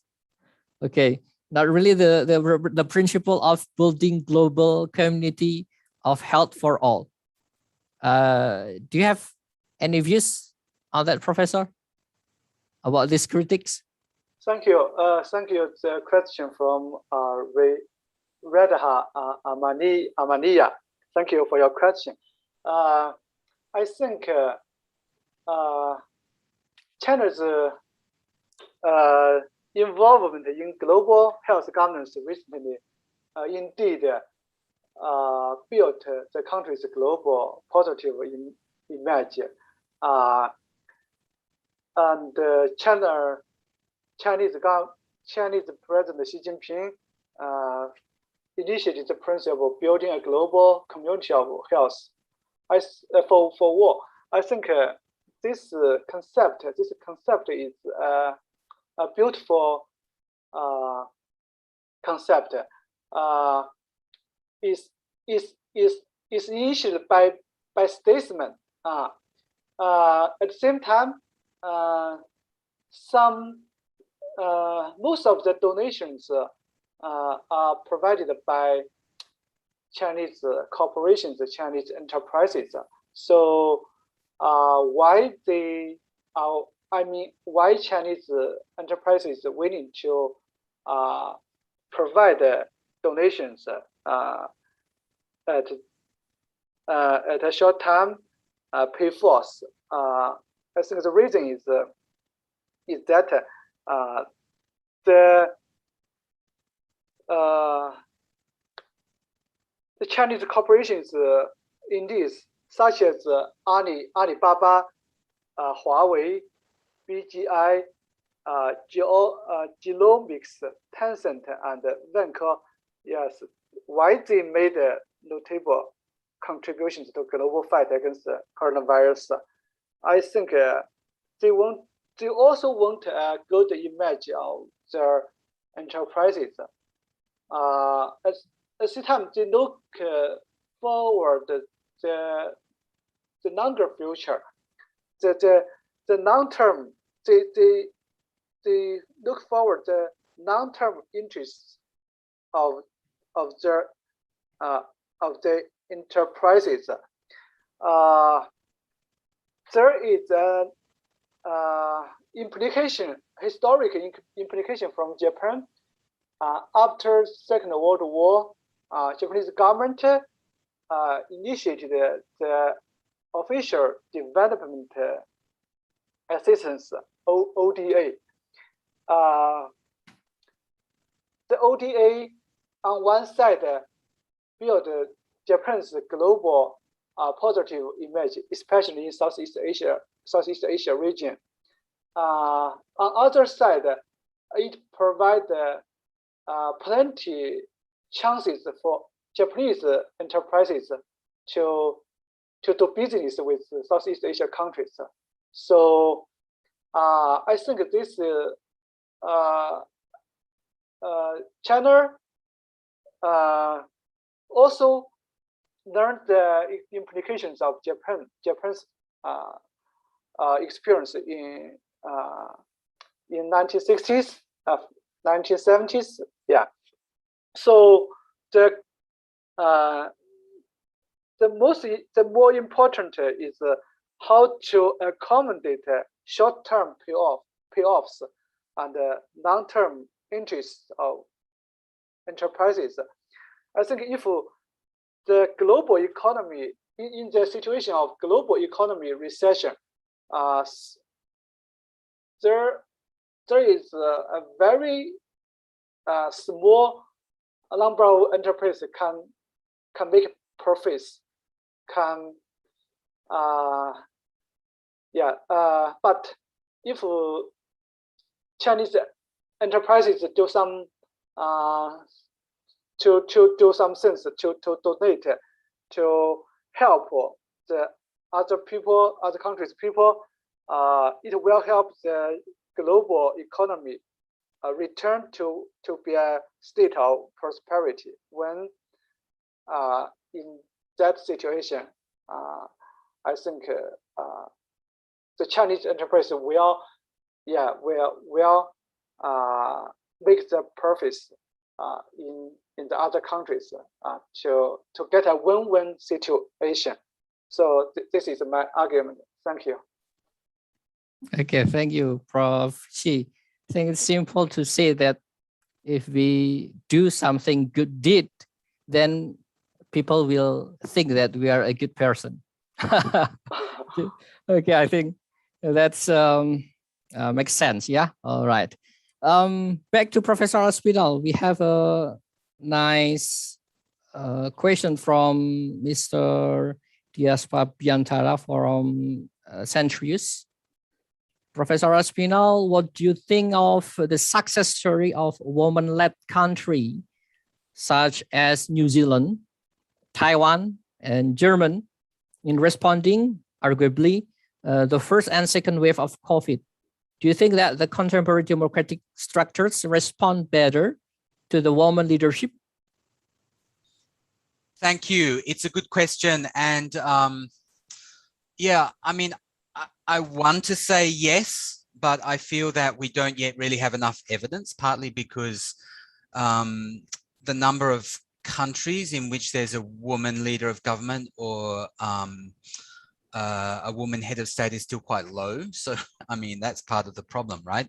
That we don't yet have enough cases to really go on. Certainly anecdotally, when you compare some of the cases that were mentioned in the question, yeah, you can see that there was a sort of speed of response that was very absent in comparable cases. So I've compared New Zealand with Australia, for example. The New Zealand response was much quicker to the public health crisis than was in Australia. And many people have argued that it was the particular role of Jacinda Ardern that made the difference there. So the other point to make, I guess, is that there is some, you know, we do have some sort of theoretical expectations which would lead us to agree with Dias's sort of comment here that female leaders are better suited to dealing with these sorts of public health issues. That is that big body of literature on substantive, of descriptive and substantive representation. And there is some evidence that certainly legislatures or parliaments with higher numbers of women often will produce higher levels of spending on things like public health, education, especially like early childhood, maternal health care, things like that. In fact, with a number of other colleagues, we're currently doing a research project on this exact issues, not in relation to COVID, but more generally in relation to local government in Indonesia. So we've collected data on the number of women in DPRD, and the preliminary analysis we've collected seems to show, we're not final on this yet, so we can't publish it yet. We need to still do some checking. But the preliminary analysis we've shown seems to suggest that more women in the DPRD will lead to higher levels of social spending and potentially quite tangible effects on things like public health and education. It's a tricky one to work out analytically because there's a potential reverse causality. It could be that regions with these better indicators are more likely to elect women, but we think we do have a strong response. So if you extrapolate from that finding that women's political representation at the subnational level in Indonesia tends to have positive impacts on things like health, then at the national level, why not? It makes sense to me. I just think at the moment, a lot of the commentary is very anecdotal, and we need more systematic research on that topic. Yeah. Next question, Professor Aspinall, please answer this from Ali Muhdi, Winsa, our university. It's related with your government experience, Australian government. What are the strategies and policy steps of the Australian government? Do they focus on dealing with COVID-19 and vaccination without thinking about economic growth? Or will COVID-19 and vaccination go hand in hand with economic growth? What the government choose, overcome the health about what the COVID-19 access with vaccination and etc., or choosing the economic growth ones? Thanks for the question. So my feeling is that the Australian government response was initially actually quite close to the Indonesian government response, and even similar, that the the sort of the instinctive response from Prime Minister Scott Morrison was quite similar to President Jokowi. So the initial concern was really thinking about COVID as an economic problem, as an economic challenge. And initially, the primary concern, so this is back last year, right? The initial primary concern of the government was to minimize the economic impacts of the pandemic, to ensure that pandemic control measures didn't have too much of a negative impact on economic growth and so on. But as time has passed, and in fact quite quickly, I think the government came to realize that there is no economic growth without pandemic control, that you need to control the pandemic in order to allow the economy to recover. So the government, both at the national level, but especially in Australia at the subnational level, began to adopt these quite hardline policies in terms of locking down. So, you know, in most Australian states, as soon as there are 2 or 3 cases, there's usually a 1-week lockdown. People are isolated in their homes, most offices are closed and so on. There's some nuance in terms of the different state governments, so it's quite decentralized in Australia. So for example, the New South Wales government initially tries to do these very localized lockdowns, while the Victorian government would try and lock down the entire city of Melbourne or sometimes the entire state. But the overall response has been quite a strong one in favor of viewing the public health response as a prerequisite for economic recovery. So not seeing these two things as in conflict, but seeing the health problem as something that needs to be solved first. And as soon as that's finished, then you can talk about the economic recovery. And then there's been quite a lot of well, like Bansos a la Australia, right? You know, a kind of Australian version of economic assistance to people who lose their jobs and so on, right? Yeah, I think economic and health situation or health, the health field, healthcare field are both interconnected each other. It's very difficult to choose one to another. What about in China, Professor Chi? The same question, what are the strategies and policy steps of the Chinese government?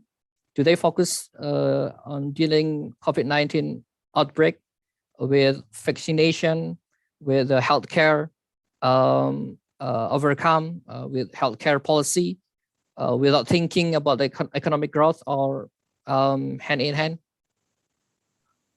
Thank you. I think this question is suitable to all the, all the governments of the world. It's a very important question. In China, Chinese government also want to accommodate combating COVID-19 and to realize economic growth. But sometimes when situation is very bad, especially in the early 2020 in Wuhan city, Hubei province in central China, so the government had to make a decision to keep in quarantine, to make people keeping in quarantine for about 3 months. You know, Wuhan city is a very big city. It's about more than about 20 million people lived in this city. So when situation is very bad or in an emergency, the Chinese government will take the people's life firstly, not the economic growth. When the overall situation become better, in whole China, so the economic growth will come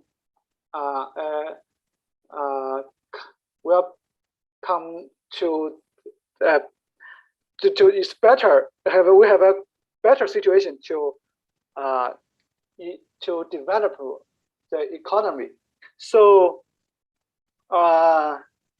when the situation come better and there are some small number of people affected by the COVID-19, the governments will make a kind of precise prevention and control method, and to do nucleic acid testing for some people. The people may be affected by COVID-19. So the governments can better balance economic growth and combating COVID-19. Thank you. All right, thank you, Professor Shi. Now I'm gonna back to Professor Aspinall. The question from Mr. Abdul Khalik. I've read your article on neoliberal political practice. During the pandemic, the practice of this neoliberal political practice in Indonesia, did it strengthen or weaken in the context of the local election of 2020 in Indonesia? Professor Aspinall.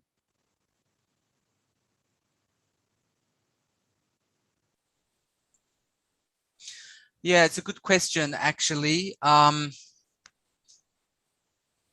Yeah, so I guess the question is, what do we mean by neoliberal practices? If we mean practices like vote buying and money politics and so on, then the honest answer is I don't know about what happened in 2020.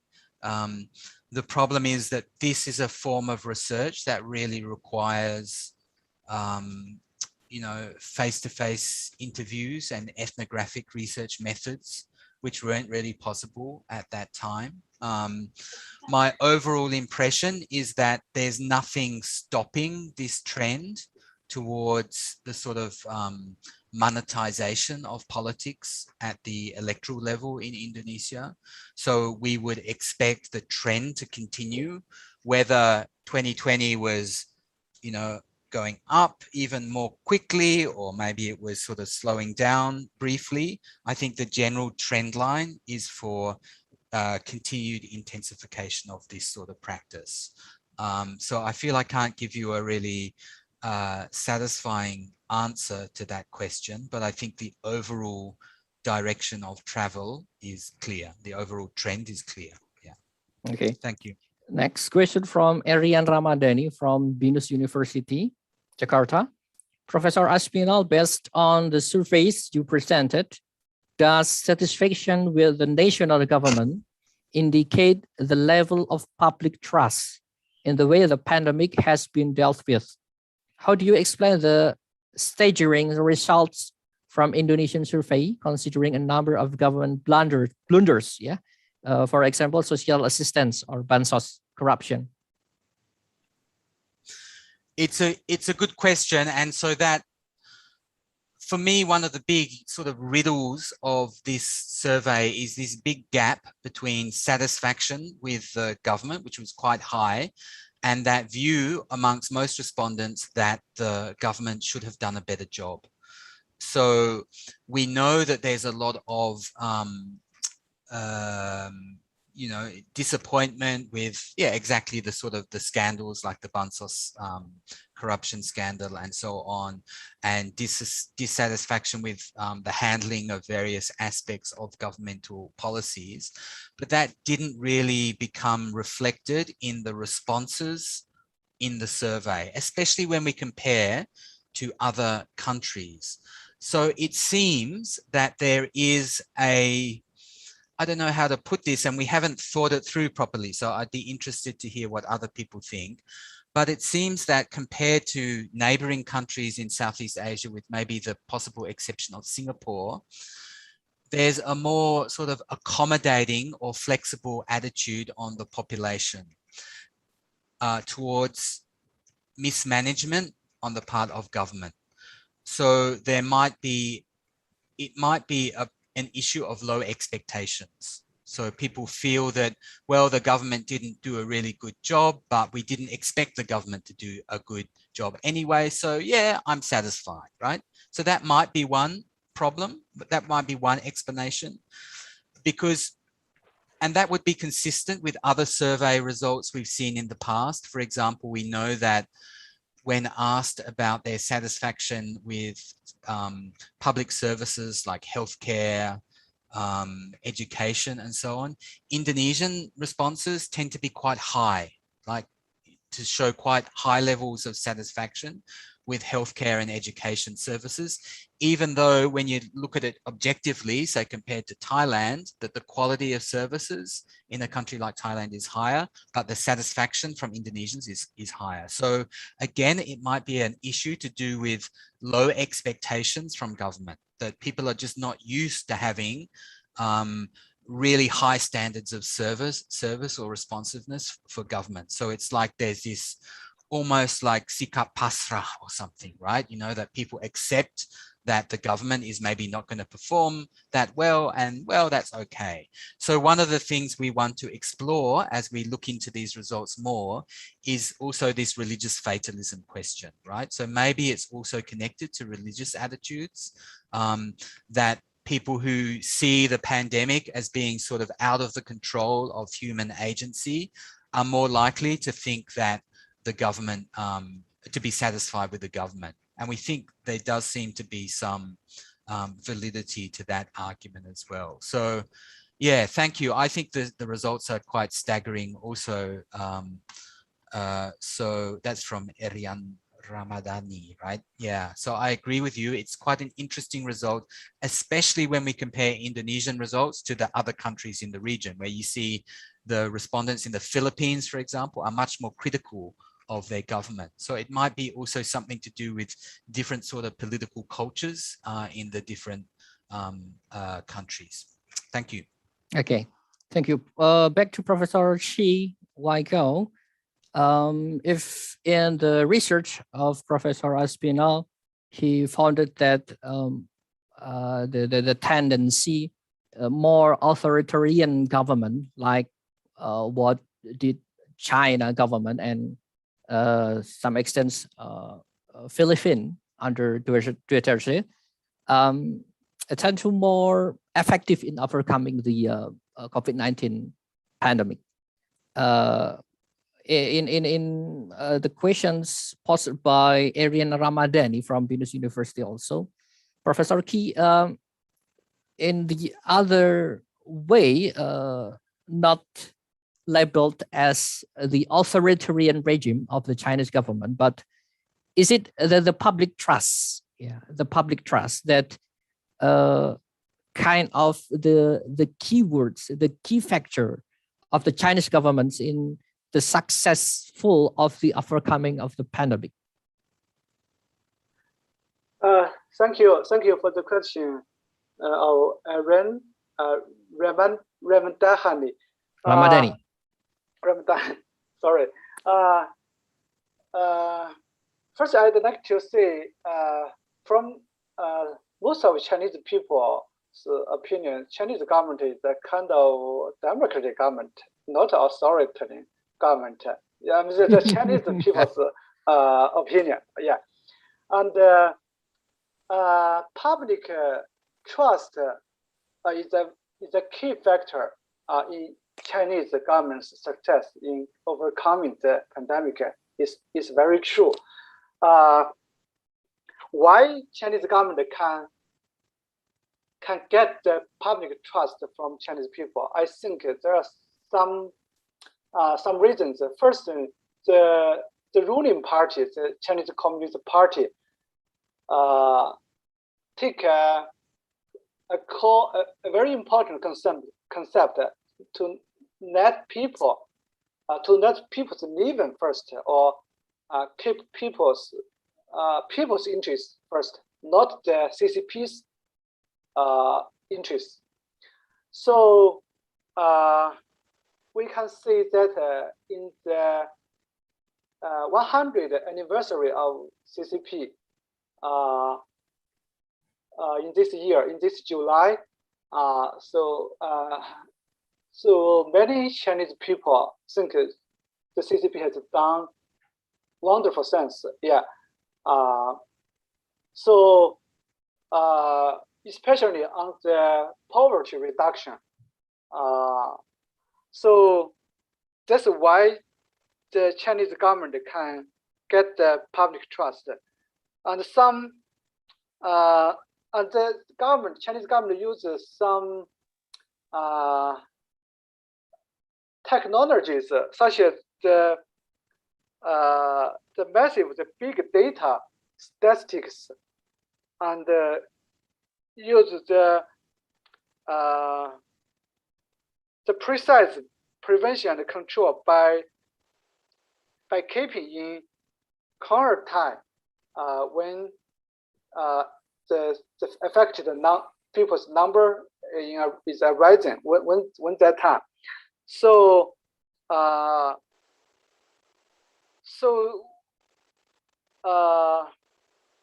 the people's trust in government is basically on the ruling parties. What the ruling parties did in the past, and what it will do in the future, and so that's why the Chinese people, the public trust is very high to Chinese government.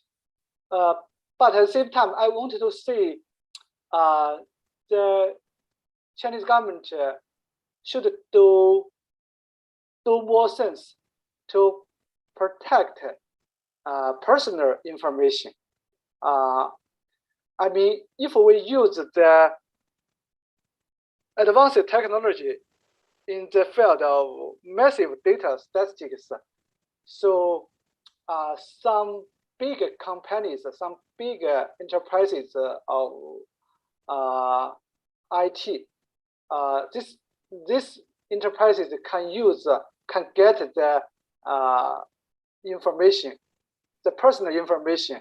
So there are some cases occurred in China on obtaining illegal profits to get personal information. So Chinese law on that side, on the prohibiting illegal obtaining personal information should be put forward, and the Chinese government should do more things to protect personal information of Chinese people, and to punish some Chinese enterprises to obtain illegal profits from invading personal information. That's my argument. Thank you. Yes, very factual, and it's very nice explanations that we consider the today's world is very what we call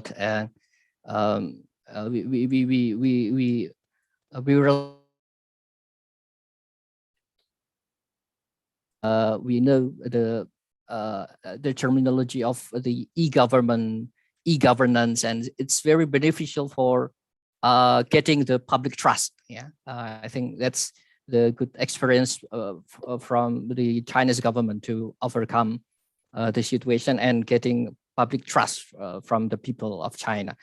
Ladies and gentlemen, we are very pleased here. We still have 116 attendees here, and it's very pleasure. for more than 2 hours, we are discussing here, talking about the very, very interesting topics. And I already read all the questions from the attendees, from the participants. And I think that's enough for us to end our session today in this plenary session. We are going to have another session in the parallel session. But before we end up to the session, please maybe for each speaker have a concluding remarks. Begin with Professor Aspinall, please.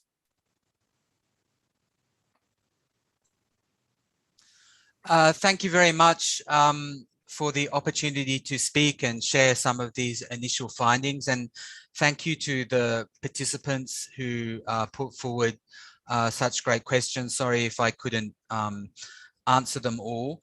I do want to stress that I'm not, one of the things I want to be careful that I'm not saying is that I believe that authoritarian governments in general have been more effective at handling COVID. I think we just don't have the evidence for that. It's certainly true that I think we can say that China was more effective than the United States.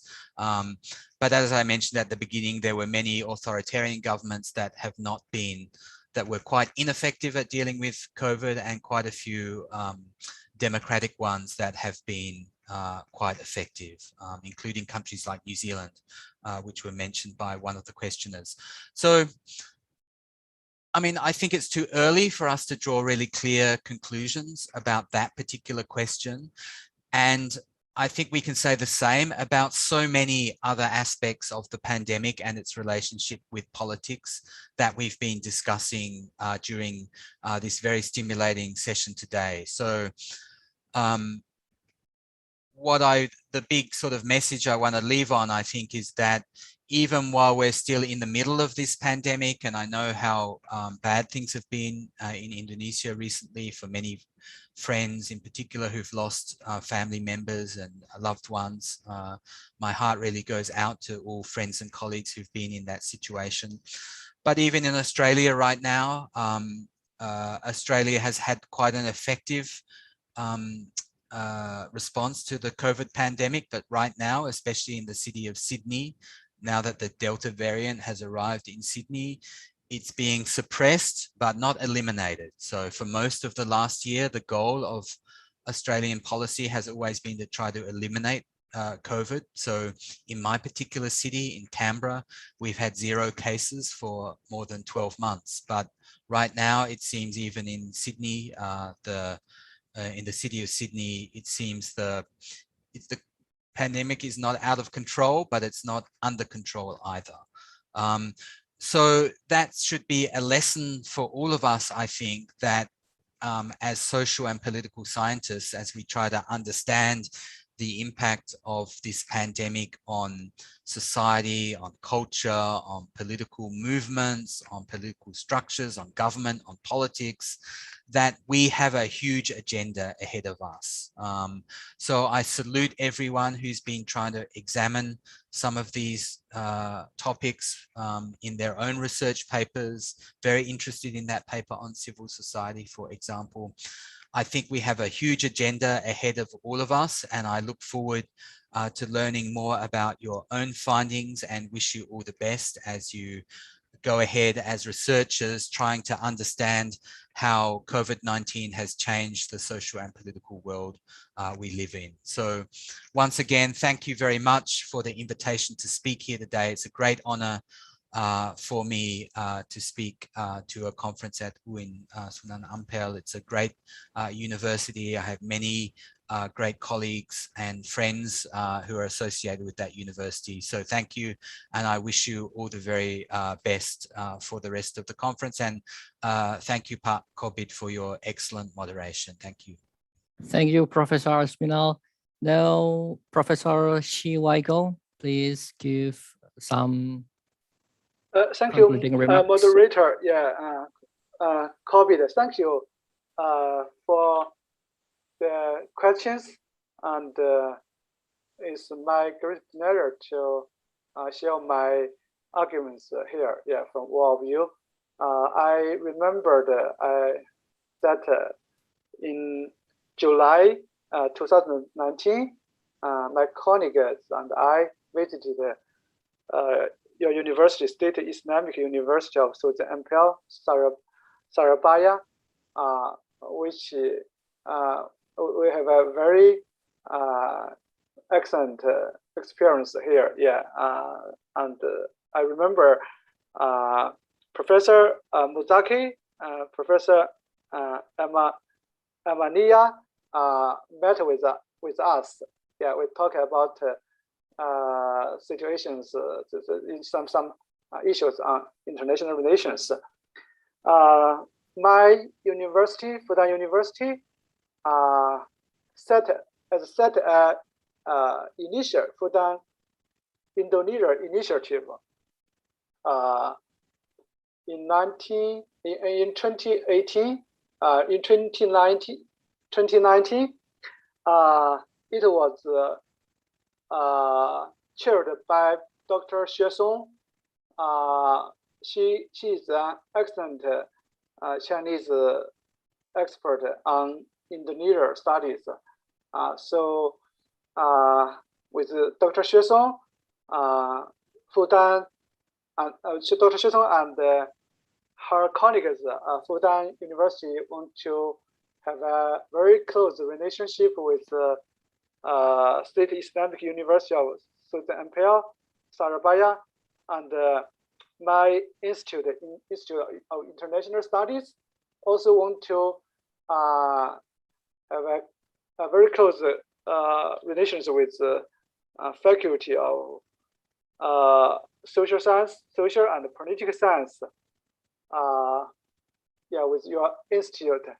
I also hope Indonesia can win the combat with pandemic and to have a better future for our two peoples. Thank you very much. Thank you, Professor Chi, for mentioning our warm relationship, our close relationship between our institution. And now I think this is the end of this plenary session. I wish I can give you a stand applause, but this is a virtual room. And I give you a very, very high of appreciation for both of you. It's very pleasure to having both of you in this session. Thank you very much, and hope we can have another opportunity to meet again, inshallah, God willing. Okay, thank you for our speakers and our participants in this warm discussions. And back to MC, Master Ceremony, Mbak Ajeng. Thank you. Okay, thank you, Mr. Kobit. Thank you, Pak Ed and Professor Chi. Thank you so much. Well, ladies and gentlemen, that was the plenary session of day 1 with our invited speaker, Professor Edward Aspinall from the Australian National University and Professor Chi Huaigao from Fudan University, China. And our moderator, Mr. Muhammad Kobit Ainul Arif, lecturer in Department of International Relations of FISIP UINSA. Well, once again, let's give a lively applause for the speakers, moderators, and for all of us. Okay, thank you. Ladies and gentlemen, before we close this event, let me watch together the certificate handover for our speaker.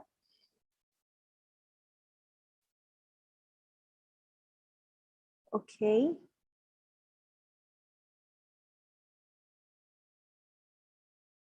Okay, this is a certificate of appreciation for Professor Edward Aspinall. This is a symbol from our faculty to give a very big gratitude to your presence right now to be the speaker. Thank you, Professor Edward. Thank you. And then the second certificate for Professor Chi Huaigao. Yeah. It's also the symbol from our faculty to say thank you for the Professor Chi to be the speaker today. And also the certificate for the moderator. Okay, it's also the certificate for the moderator. It's a big appreciation for the committee to say thank you for Mr. Kobit to be a great moderator Thank for you, thank our you. plenary session of day one. Okay, Very thank pleasure. you. Well done, everybody. Next, let we take a photo together with the speaker, the moderator, and with all of the participants. And please, everybody, to turn on the camera and give the best smile and the best pose. Okay, everyone. Wait, Mbak. Okay. Okay, Mbak Rida. Don't forget to give your best smile. Yeah, I use face mask, so just like 10 seconds, I will take it up. Okay. Everybody already turned on the camera? If it's all ready, we'll let the committee to take the photograph together. Okay, I will count from 3, 2, 1. Cheers! Once again. Okay, once again. 3, 2, 1.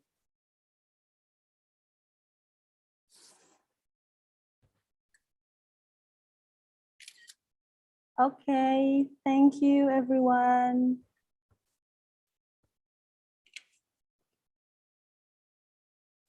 Well, Excellency, distinguished guests, ladies and gentlemen, those are the series of plenary session day 1 of SAICoPSS 2021 event have ended. The entire organizing committee would like to thank you for your presence and apologize if there are shortcomings and mistakes in the implementation of this event. I am here as the host, would like to say goodbye and apologize, and see you another time and another opportunity. Akhirul kalam, wallahul muwafiq ila aqwamit thoriq. Wassalamualaikum warahmatullahi wabarakatuh. Waalaikumsalam warahmatullahi wabarakatuh. Thank you, Assalamualaikum warahmatullahi wabarakatuh. Professor Aspinall, Professor Chi. It's a great pleasure having you in this conference. We really hope that in the near future we can meet like online, offline conference, or even person. if not, then online conference in the next series of conference. So thank you very much. Thank you. I'm looking forward to coming back to Surabaya. Okay, thank you. Amen, amen. Thank you, Professor Chi. Yeah, stay safe All right. and stay thank you. healthy. I also, want to meet you again. Yeah. Yeah. Thank you, everyone. Thank you. All right. Bye-bye. I'll sign out now then. Bye-bye, Prof. Bye. I will See you next also time. sign out. Thank you so you. much. Bye-bye. I enjoyed it. Thank you. Thank you. Maybe Mbak Rida, there is something to announce to the participant.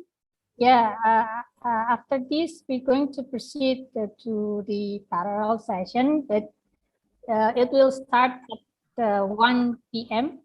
jam 1 siang nanti akan ada parallel sessions. Jadi mohon partisipan dan presenters untuk nanti bisa